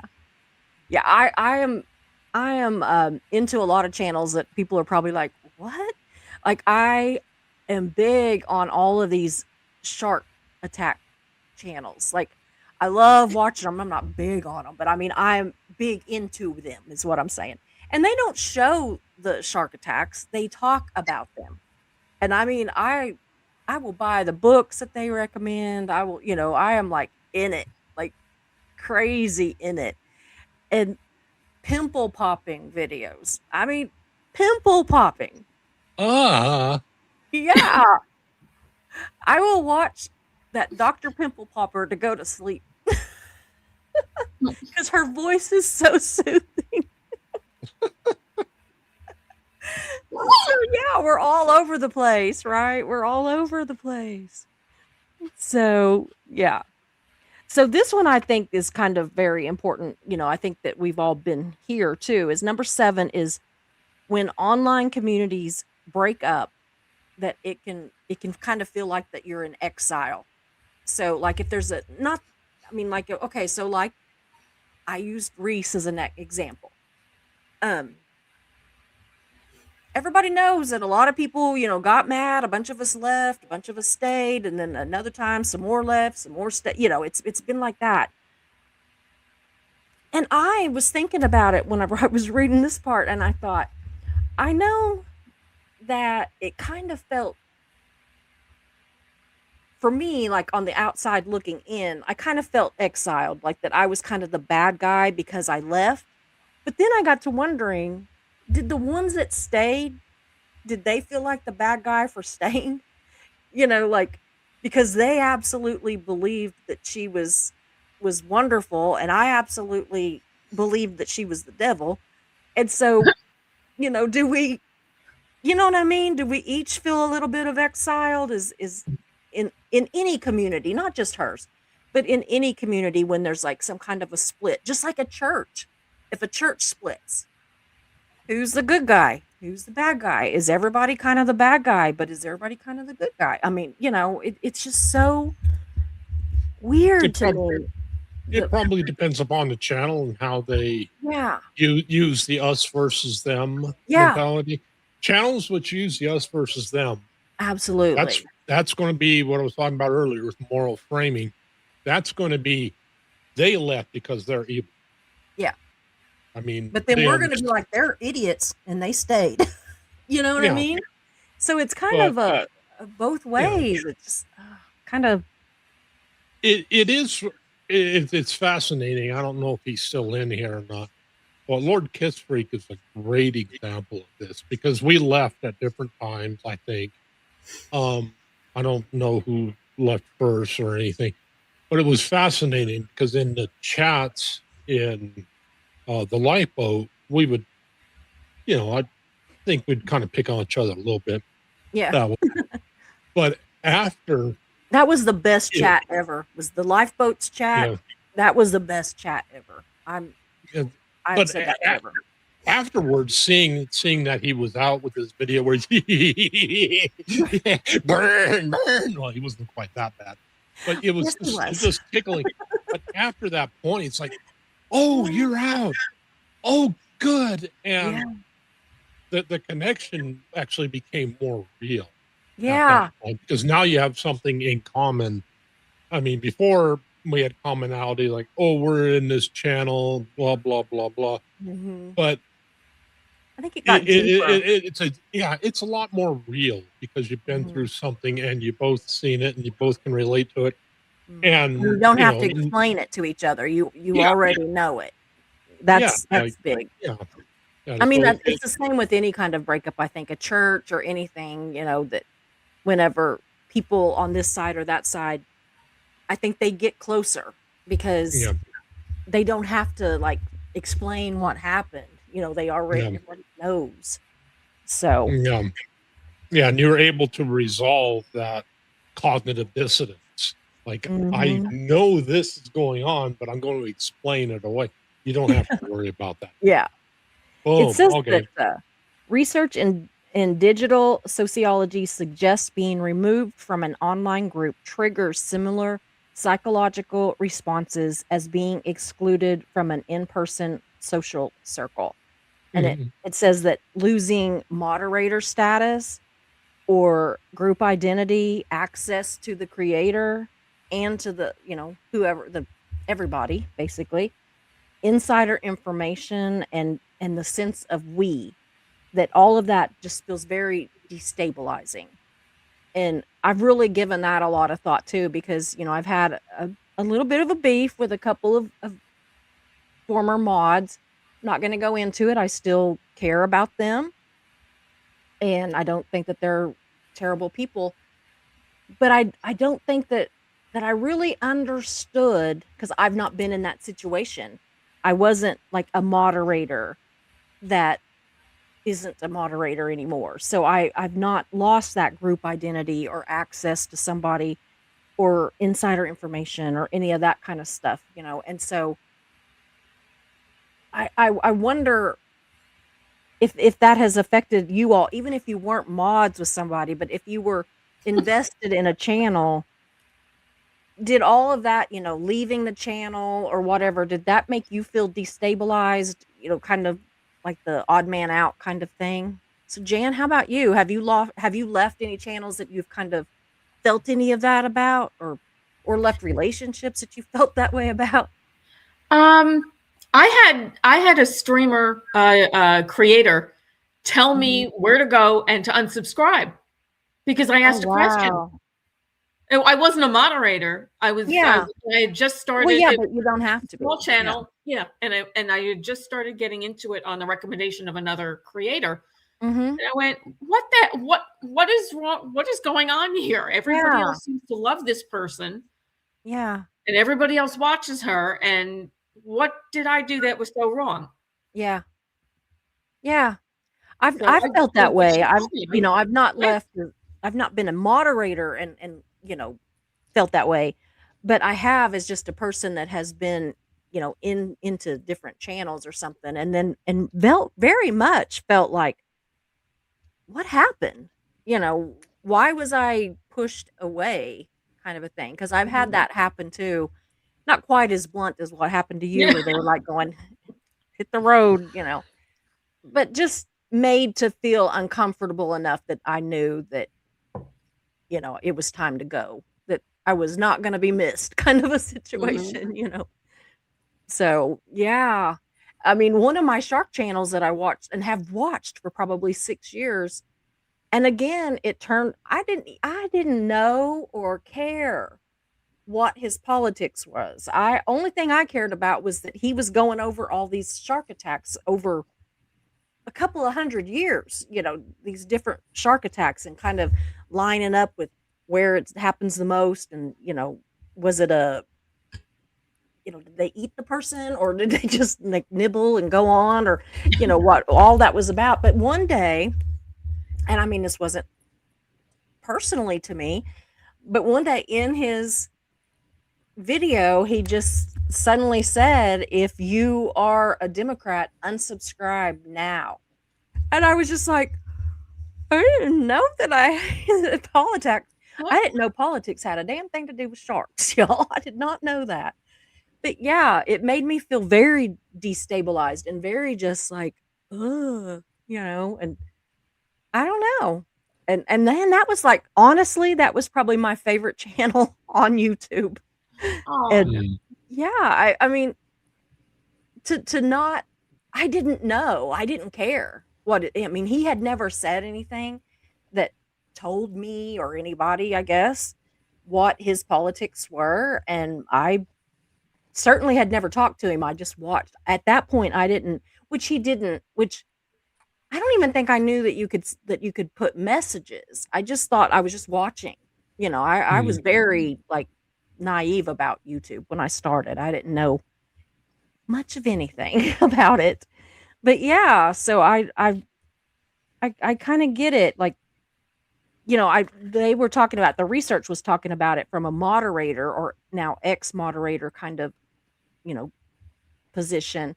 But I was thinking about it from an actual, just a viewer position Mm. too, where you're just viewing, and out of the blue, you don't belong there. Whether they literally, like what Jan said, hit the road, or I mean, he did, but where this one like singled you out and said it, this one that I was watching just made a blanket statement of, if you are this, hit the road. And I mean, this has been probably 5 years ago, and I'm still sitting there thinking, what the hell did politics have to do with sharks? I know there's a donkey and an elephant, but I didn't know there was a shark. So I don't know. Weird. Really weird. So anyway, so it's number 8 says, um okay, so it says, we create narratives to protect our ego when friendships and us end, especially if they end publicly. Okay, so it says people will often reconstruct the story in ways that preserve their concept of what happened. So, and then they also said, I don't know where I wrote that down, but you know how we'll say that two truths can be true, two things Yeah. can be true at Mhm. the same time. So it's not necessarily like, if I tell this, how me and one of my mods broke up, if I tell the way I think it happened and they tell a different story, that doesn't mean either one of us is lying. It just means that this is the parts that I conceived of that stood out in the situation to me, that seemed important or whatever. And then over here, this is the things that stood out for them and what hit them personally or seemed important to them. And we can take those, but of course, if it's a public breakup like that, whether it is a regular relationship out in the real world or online, we of course are going to kind of readjust that to what fits our narrative and our ego and what hurts us the less, and kind of paints us as the victim in a way. And so I found that really, really interesting. especially with some of the stuff that's been going on for the last about a month with one of my ex mods. But Well, yeah, anyway, with a channel too, there's a thing where if you get called out on a channel, it's going to be yeah, very asymmetrical. The yeah, creator talking down to somebody, and you can't even. I mean, I wasn't in that situation, and I'm glad that when I went out of the yeah, boat, I had Christy, and of course, the first thing we started digging into, okay, what's true in this, and we were yes, able to dig and find, yes, oh, this is a lie, this is a lie, this is a lie, lie, lie, lie, lie, and this is hmm, huge laundry list of things that we were able to spend just a few minutes here and there just to uncover. That was very cathartic or very yeah, therapeutic for us. But for somebody who's caught in an asymmetrical, talking down to, and yeah, or even if you're punching trying down to kind of deal. argue with the creator, you're going to come off looking stupid because there's Yeah, like a 40-second lag. So by the time somebody hears something and types something and hits enter, it's going to take about 30 to 40 seconds for absolutely. that to pop up on the creator and for the creator to And address it. then even if they see it immediately, because I Yeah. mean, And sometimes I don't even know that somebody has said something. and then So, you'll come off looking stupid, which is going to create more angst. And mhm, so yeah, yeah. Oh, I have not been in that situation. yeah. Yeah, it would be pretty See, bad. I think that as a creator, just as the creator side of me, I think that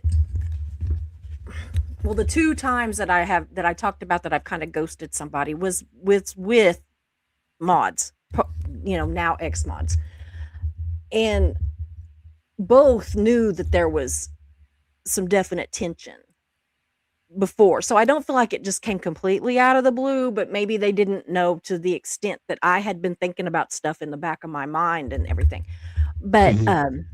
so anyway, I am very cognitive of the term of the thought of where people say that you punch down at somebody or you punch up at somebody. So like if I'm the creator here and I feel like that if I come at them like, well, you're doing this and you're doing this and you're doing that it kind of feels unfair. Like that I'm kind of being like I'm above them and I'm being like, you did this and you did this and you did this and you did, and then I don't know. That's what going back to the whole ghosting situation. I kind of feel like that's why it was easier in a couple of situations for me to just back away and hide Mm. to avoid that punching down kind of thing, like that I was being mean, you know? And in one particular case, now they're punching up. They are Ah, punching up at me. So, and that's hard because you, as a human, the human side of me wants very much to say, no, no, you're not going to do this. You're not going to lie about me. mm, But then I go back to the deal where it's two truths can be true at once. Two things can be true at once. Like this person may not even, they don't see it as they're lying. This is how they saw it. This is their truth. It just doesn't match my truth. And so, boy, I'm telling you, friendships and especially whenever it is when all we're dealing with is typing things. We're not really talking face to face. It can get pretty hairy pretty fast because you can't get tone and yeah.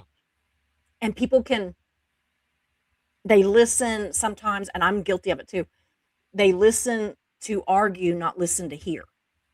And so even like say if I write a whole thing about this is my truth. This is what I say happened or this is how I feel. When somebody reads it, they may not be saying, "Oh, okay, I see. This is how she feels." Whether it's what they've intended or not, this is how she feels about it. Same thing can be true as like, one of the mods, she's done some videos about me and when I watch it, I'm not listening and thinking, "Oh, I get that. I get how she could have felt that."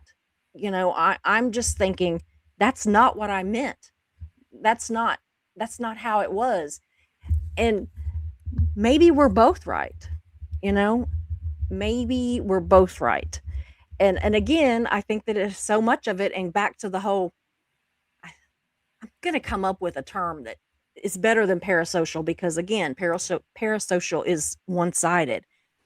But I haven't come up with something, and I haven't It's a found working one. relationship, Yeah, it is a working maybe. relationship. Yeah, I it mean, is. And but whenever we're just dealing with text and typing things, I think it is just so easy for people to misunderstand things, because like if Jan and I were on a phone or something together, and I said something that hurt Jan's feelings, she could stop right then. She could say, "Wait a minute. That hurt my feelings. Why would you say that?" And I could be like, "Oh my God, no, I didn't mean it like that. This is what I really meant." And she could be like, either accept that or be like, "Fuck you. You meant it. I know you meant it." And but on a text, you're not. You have your whole statement, and by the time you get down to the bottom of it, you are so pissed over 2 or 3 things, and it's had time to ruminate in there and just build.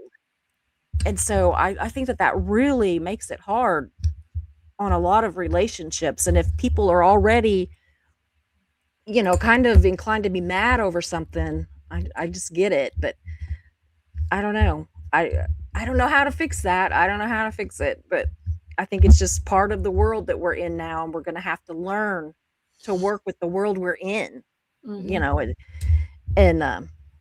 and accept that. But yeah, so they said that a lot of, on this, where it says that we change the narrative or whatever to protect ourselves, our own egos, and I absolutely believe that. It says, an example, we might say things like, "I left because they were toxic," or "they were jealous of my success," or "they couldn't handle my growth," Mm-mm. or "they abandoned me." And I didn't put those down. This came up so I'm not talking about anybody. I don't think that, I'm not saying that anybody is saying those things about me or anything. That was just in the stuff that I found on Google. But yeah, I really, like, "I left because they were toxic." But were they? That kind of thing. Was it all toxic, or were they? I mean, yes, sometimes that is absolutely the fact. And but yeah, I don't know. I find the whole, why people fight and why they, break up and get along and whatever. I just find it incredibly interesting. So anyway, it said on number 9, it says that social pain lasts longer when it's ambiguous. Hmm. That clear endings, often, that they're easier to process. So again, that made me think about the fact that, I have ghosted people, and maybe if I had went to them and we had some kind of a blow up, in the end, apparently that's easier to process from. Yeah. I didn't think that, because all I could think about was the months that I cried myself to sleep over a friendship that I lost, in that kind of thing, where there was a definite, an argument, a clear ending. This is over as of today. We are no longer friends. And so, but all the research that I found was saying that it is easier to get over something that there is a clear ending. And so I'm wondering with you all, do you think that? Have you had breakups that, had a clear ending? And do you think that that was easier to get over than something that was maybe not so clear? Almost certainly. I think the brain absolutely hates open loops. Yeah. So, yeah. You ripping the Band-Aid off would be a good Yeah, analogy. that's true. Yeah. So Jan, what about you? Have you had any like clear endings, like where Yeah, did it make it for me- easier? for me, it wasn't. It kind of felt the same. Yeah. Maybe I hold on to things too long. Yeah. I- And I wonder too if that has to do with, if there, and I didn't see that, I probably could have really dug into it more, but I wonder if there's any kind of correlation between men and women on that. Do men or women prefer one or the other? You know what I mean? Like, do women, like, do we hang on to it, because we're supposedly the more emotional, you know? And I wonder, like, do men and women process those kind of things the same or different? And I never really saw anything that broke it down into sex, on how that was. It just kind of did an overview of it. So Kim, what about you? Have you felt like that if you had like a clear ending that was easier than kind of an open ending, like you know? I basically never allowed endings Mhm. because my mindset is everything was eternal, everything's forever. Mhm. So there is no ending. So you can't break up with me. You can't stop seeing me. Yeah. These are just that's not the way things Yeah. worked in my I brain. get that. I get that. So yeah, no, I was the person that wouldn't go away. I'm the one that yeah, and Kind of where I won't let Ben ghost me. I just go get him, drag him try and back. fix it or change it or adapt myself or do, you know, yeah. But I've learned the past 5 years that I like something on the other side of the equal sign. And I had to learn that it's okay to put a question mark there, that Mhm. it doesn't have to be forever, doesn't have to be permanent. A question mark can be an answer. Yeah. So that's how I'm doing it now. Yeah. Christy says that even on my channel, I only directly addressed my leaving once. I get that. Everything that 'cause- okay, so like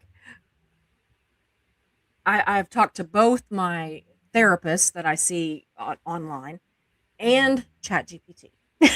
Because, I was like, okay, I'm going to see if this therapist knows what the hell she's talking about. So anyway, I asked them about this kind of thing and everything. Like Christy said, she addressed it only once.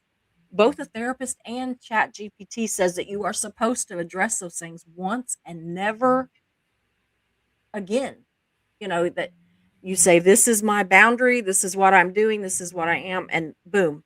And I'm just like, wow, is that in so many ways? I have such a hard time with that. And I absolutely, which Christy, her leaving her channel, that wasn't an argument. That was just for her, for to better herself. And so, but yeah, I'm just like, man, that is a tough thing to do because I can be like, okay, I am done. I'm not arguing over this anymore. And then, maybe they'll say something else and then they'll say something else. And I mean, I might stay completely out of it for weeks, just like with Reese. Months would go by and I wouldn't say or do anything with her. And then some little thing that she would say would set me off. And I would completely forget that I was never going to mention her again. Like I was looking over some of my shows the other day, and I think it was the one that had gotten the most views because I was looking for my anniversary show and then I was sick and didn't do it. But anyway, I was looking at what got the most views, what got the least views, that kind of thing. And the one that got the most, I think that's what it was one that was said, my final word on Reese and Tommy.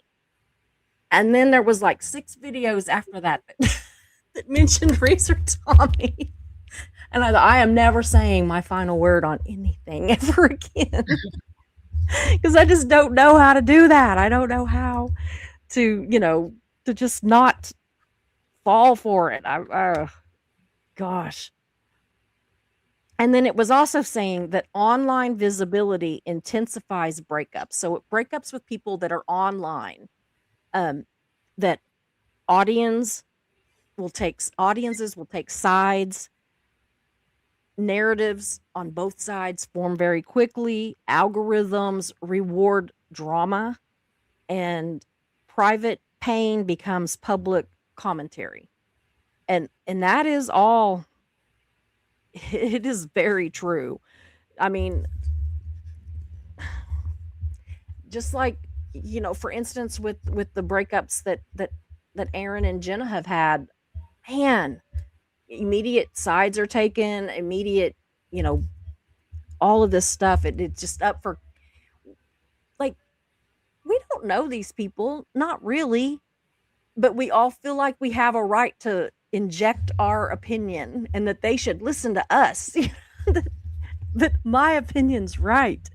And so, that it's crazy how all this stuff works. So, it said in here that I thought this was pretty, I liked this one. The rupture isn't just relational, it becomes reputational. And I thought that was pretty cool, because it really would, in their case when they broke up, look at all the videos supporting either side or neither side that have come up from other creators, that they start attacking reputations on either side of it. Jenna has been called, like a victim, that they act like that she's not, strong enough to have her own mind about things and all that. And that does a lot for a person's reputation. And then Aaron is a womanizer and all this stuff. That's his reputation. It's not just how we can relate to these breakups. People then have this tendency to try to destroy whoever they don't agree with. And sometimes that's both sides. And so I really thought that was kind of interesting too. So, and it did say that this is a modern twist on relationships that our brains are not built for. We are not built for all this. Our brain was not meant to handle all this stuff.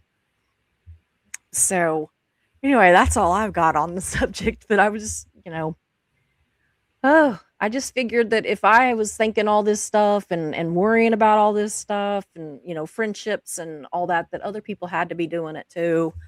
I am going to look at our starred comments real fast and see what they've got for us. If y'all will bear with me for just a little bit longer. So Christy, she says, I don't ghost. You will know exactly why we aren't friends, in a polite way, of course. I might put it off until I have to have that conversation, but I will always have that conversation. I agree. And I kind of did that with somebody the other day, where I did kind of walk away for, a couple of days. And then went back and said, listen, I'm sorry. This was not how I meant for that to go down. And, I tried to kind of apologize, but still have that I still think it was best for both of us, kind of a thing. Didn't go over good, but I tried. And so I can't imagine Christy being anything but polite, though. She's always so sweet. I don't think I'd mess with her, though. She's tiny, but Oh yeah, the whole candle thing. Yeah, I just don't want to be drooling in a bucket every time I tell her something. Please don't make me drool in a bucket. I know.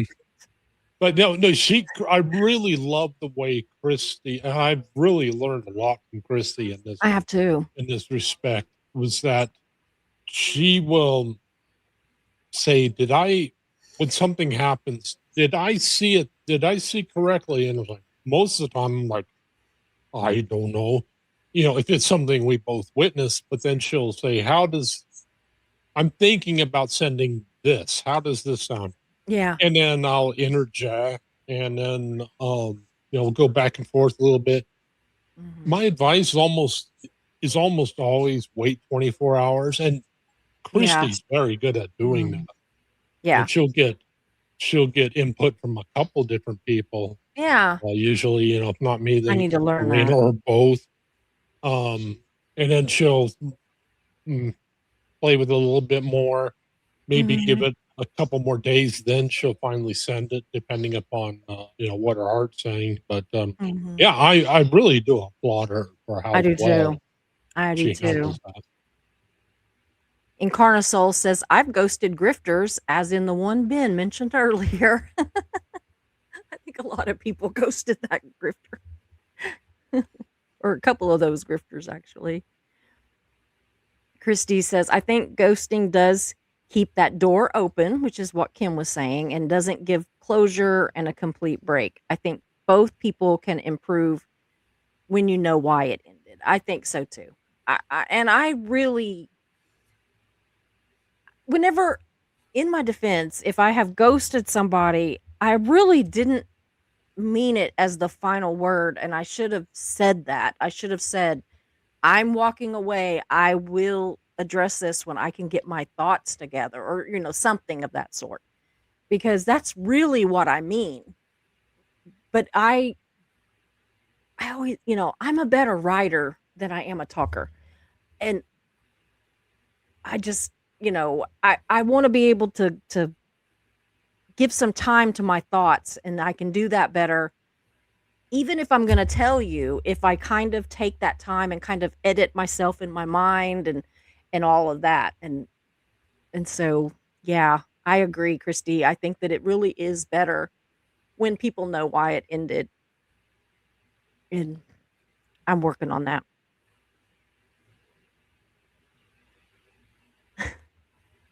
Lord Kiss Freak says Ben can read letters.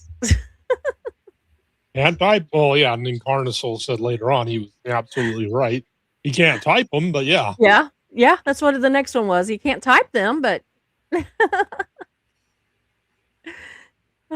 he just can't type them correctly. Ben and I are both pretty good at getting a lot of typos. Well, yeah. And Ben is constantly putting stuff in the wrong chat.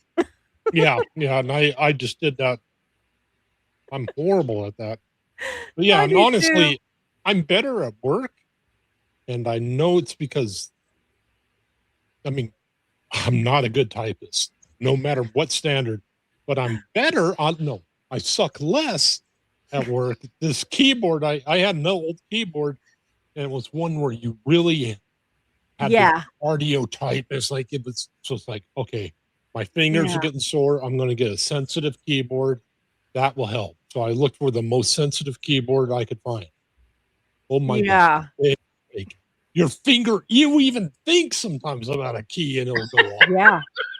Gosh, Yeah. damn it. If you're 2 or 3 keys over from it, you'll get like 3 letters popped out because you were kind of over there. So we just Yeah, wiped them off. sometimes if I pound on my desk, I can get like spaces and things like that. So yeah, it's like Yeah. that was a big mistake. Never again am I going to do that.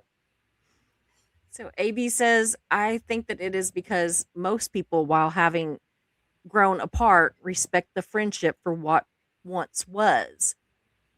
That we don't want to be harsh or hurtful in the end out of respect for the history. Yeah, I have a hard time with that. I don't like to fight because I have a hard time with if like okay, like when my mother passed, for a long time that's all I could remember was like the last few days of her life. Whenever I've had arguments with people, that's what I remembered was the arguments.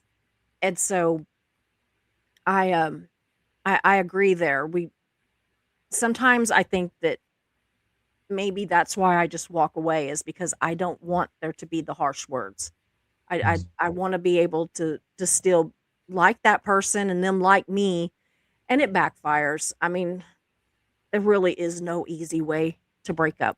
There's just I think that we just have to figure that out, that there's just no easy way for it. There was a line in a movie once that said, if things didn't end badly, they'd never end. True. And I always think about that sometimes with some Yeah. relationships and friendships going, it needed to Yeah. end that way or I'd still be there. Yeah. Absolutely. That is absolutely in my first marriage. If it hadn't ended badly, then if he hadn't have said he was going to look for a new mattress and stayed gone for 3 days, then I don't know where the hell he was looking for mattresses at. Must have been like 3 states over. So Christy says, I try to check in every day, but it's not always deep conversations as in on this healing, growing journey. I see things very differently. Absolutely. I am really starting to see things differently.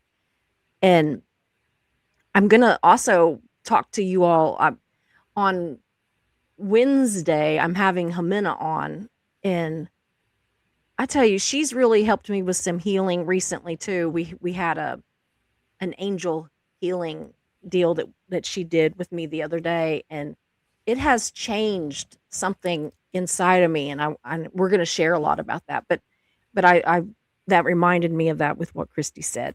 That you know, some healing and changing and growing and all that goes on. And hopefully we get better. So AB says, people have lost their collective minds.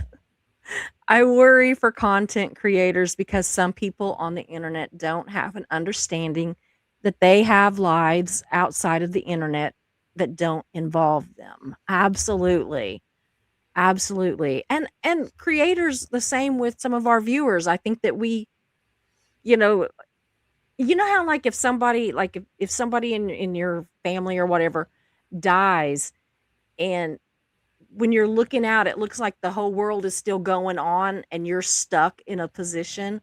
And I think that creators and audiences can sometimes do that. Creators, it's almost like we forget that they're not just waiting for us to come on with another video, and that I think sometimes the audience doesn't realize that when a creator is gone for a couple of days or whatever, that they've got stuff going on, that they've had to handle this other stuff, that it's not just about the channel, which is absolutely, both are correct. It's there's not a bad guy in that situation. It's just what our perspectives are. So mental health matters to us. Hey, Keela. Good evening, all. I wouldn't say that they are one-sided necessarily, at least not the ones we share here. Yeah. It's just that we can choose to let each other completely in. Yeah, that's what we really need. She's talking about parasocial relationships, and she hates that word. Uh, there needs to be another word for it, for what we share online when we actually are in relationships, friend relationships, or whatever we are in, because it isn't just one-sided. And from what I was seeing, the experts are using that term for something that is one-sided. And so it's kind of just got blanketed for all online relationships when really it's not. It's supposed to be the one. So here's the second part of that says, or show the sanitized, ready for Facebook version, so you never really know the true person. Yes, I call that pretty pictures. There are people out there that what they show of their relationships and their life and all that online, on Facebook, on YouTube or whatever, are pretty pictures. They're not gonna a lot of times show you the messy house, the sink full of dishes, the whatever that might be, that they didn't get out of their pajamas today. Like, I still have my pajama bottoms on. I put a cute top on though. So, and I agree with her there. We only see the sanitized version. And so sometimes whenever we start connecting on a more personal level, you start seeing the not so sanitized version of people. Because I've even worried about that with I've got a couple of newer mods, and Kim's one of them, and AB, and I'm like, oh man, they're like gonna get a dose of Susie being in a cranky mood today, and they're gonna be like, ah, and run screaming from the channel because it's just not all smiles and behind the scenes, and because we are human and we have those bad days where we're kind of pissed at the world, or a pity party, or just whatever it might be, and so when you start seeing those the unsanitized versions of people, it can be pretty hard sometimes. So Lori Driscoll says, I was at a point where I was spending dozens of hours watching certain YouTubers, and I realized that I was spending so much of my time hitting notifications, and eventually chose not to, that it was a big deal. Here's the second part. At the time, but now I watch who I want to watch, and if I miss something, I don't have to be. Yeah. You can be in the replay crew, or you don't even have to be. Like, that's like, I say all the time that if a topic that we're talking about is not something that interests you that day, I'm not hurt if you don't watch that one or whatever. Come back and watch something that you are interested in. The same with the mods. I'm like, okay, if you are not feeling it for this, this conversation, or if this is triggering for you, don't be there, because your mental health and everything is just as important as mine or anybody that would be in the chat. And so I don't want anybody to feel like that they have to be there, and like sometimes I feel bad because like, well, like okay, Barbie M04. I'm going to read her deal in just a second, but I don't see her all the time. I see her, right? And so it would be very much like me to be like, "Oh, hi, I haven't seen your name in a while. Good to see you back." I don't mean that like, "Listen, why weren't you here?" That's not what I mean. I just mean that, "Hey, I noticed you weren't here. I'm not mad." I don't feel like you dumped me. I just I'm glad to see you back, that I've noticed that you were gone. And so, but I know some people that get pissed if you're not there every time, every single time. And it's weird. I think we all just have to give each other some grace. So, yeah. Barbie says, I used to watch a lot of channels. Some were cons, sad fishing, unscrupulous. Ugh. So I unsubbed to a lot of them. Now I just have a few channels that I like where I see many of the same people, and it's much nicer. Absolutely. Absolutely. And it is so cool. I remember, I said to Ben a while ago that the I gotta put this one up real quick. I didn't know sharks were Republicans. Absolutely, right? But I was trying to now I forgot what I was doing. What was I saying?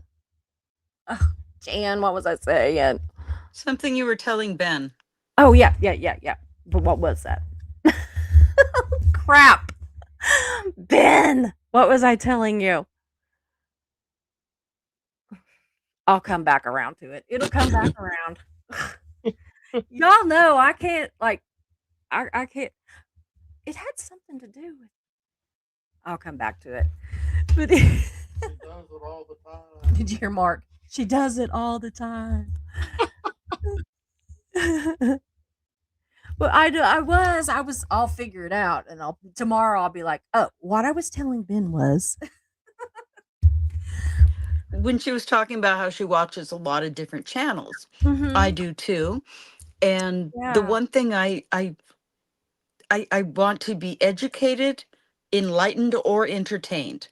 So if one of Absolutely. those three's not happening, I'm gonna bail. I'm gonna go do something Mhm. else or a different channel or Absolutely. whatever.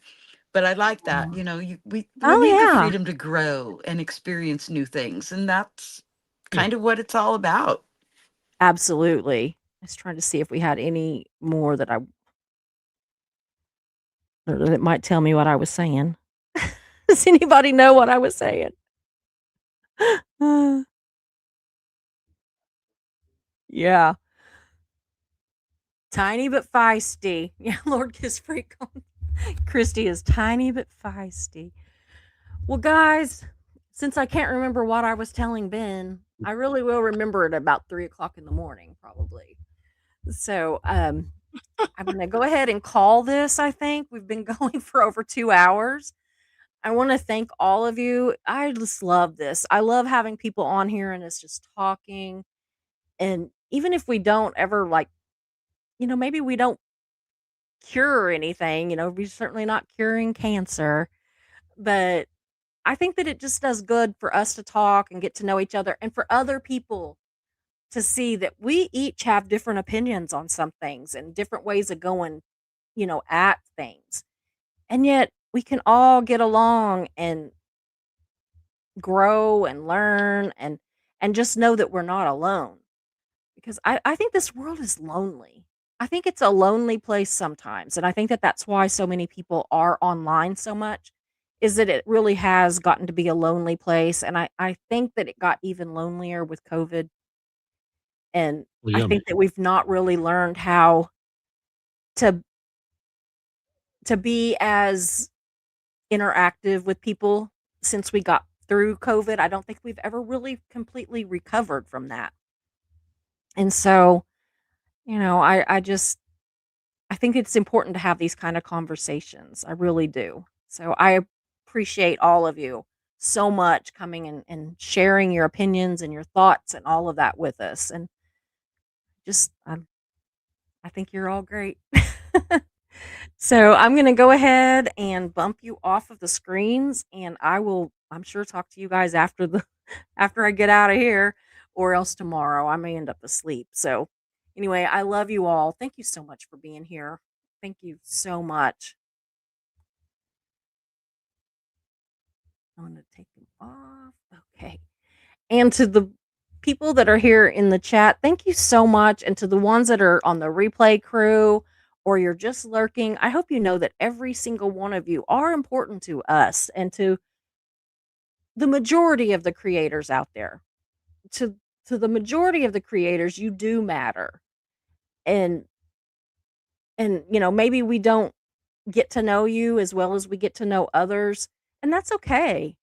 You know, we don't all have to be the best of friends, but we can all get along and be there for each other when we need it. And I don't know. I just think that like I said, I think the world is a lonely place sometimes, and that if this is the way that some of us can stay connected to each other, you know, Keela said the other night that, you know, she's been so secluded with her illness, and especially in the last 6 months or so, but even before that, that her online relationships are the relationships that she is able to carry through with on a daily or weekly or whatever basis, because she can't get up and go and meet friends for lunch or whatever, but she can pop in on different channels and talk to people in chats and that kind of thing. And so I think that, I don't know, like maybe this wasn't what would work 20 years ago, but maybe it's what works now. And I think that we need to stop minimizing the relationships that we have online, because I think that these are important relationships and they aren't just throwaway relationships. And I think that we would all do better if we realize that, myself included. You know, I've been pretty honest tonight about making some pretty shitty decisions. I wouldn't change the outcome, or I wouldn't change the decision, but I would change the outcome of it. I would change how I went about it. And so, anyway, we all learn, right? Me included. So anyway, I'm going to let everybody go. Thank you so much for being here. I know it's late, and y'all, again, if you could just, you know, give some good vibes, energy, prayers, whatever, for Jimena and all the people in Mexico right now, and also for the Guthrie family in Arizona that are having such a rough time. So just, I on a personal note would really appreciate, just especially for Jimena, any love you can send. So I will see you guys probably Tuesday. Hope you enjoyed the show, so glad you were here. We meet here most days, we're but first coffee and you're welcome here. We talk about hard subjects, but we also laugh a lot. If you have a loss or win, we will cheer for you. We're but first coffee and you are safe here. So hit those like and subscribe buttons, notifications set to all. You don't wanna miss a show, because this is your home to y'all.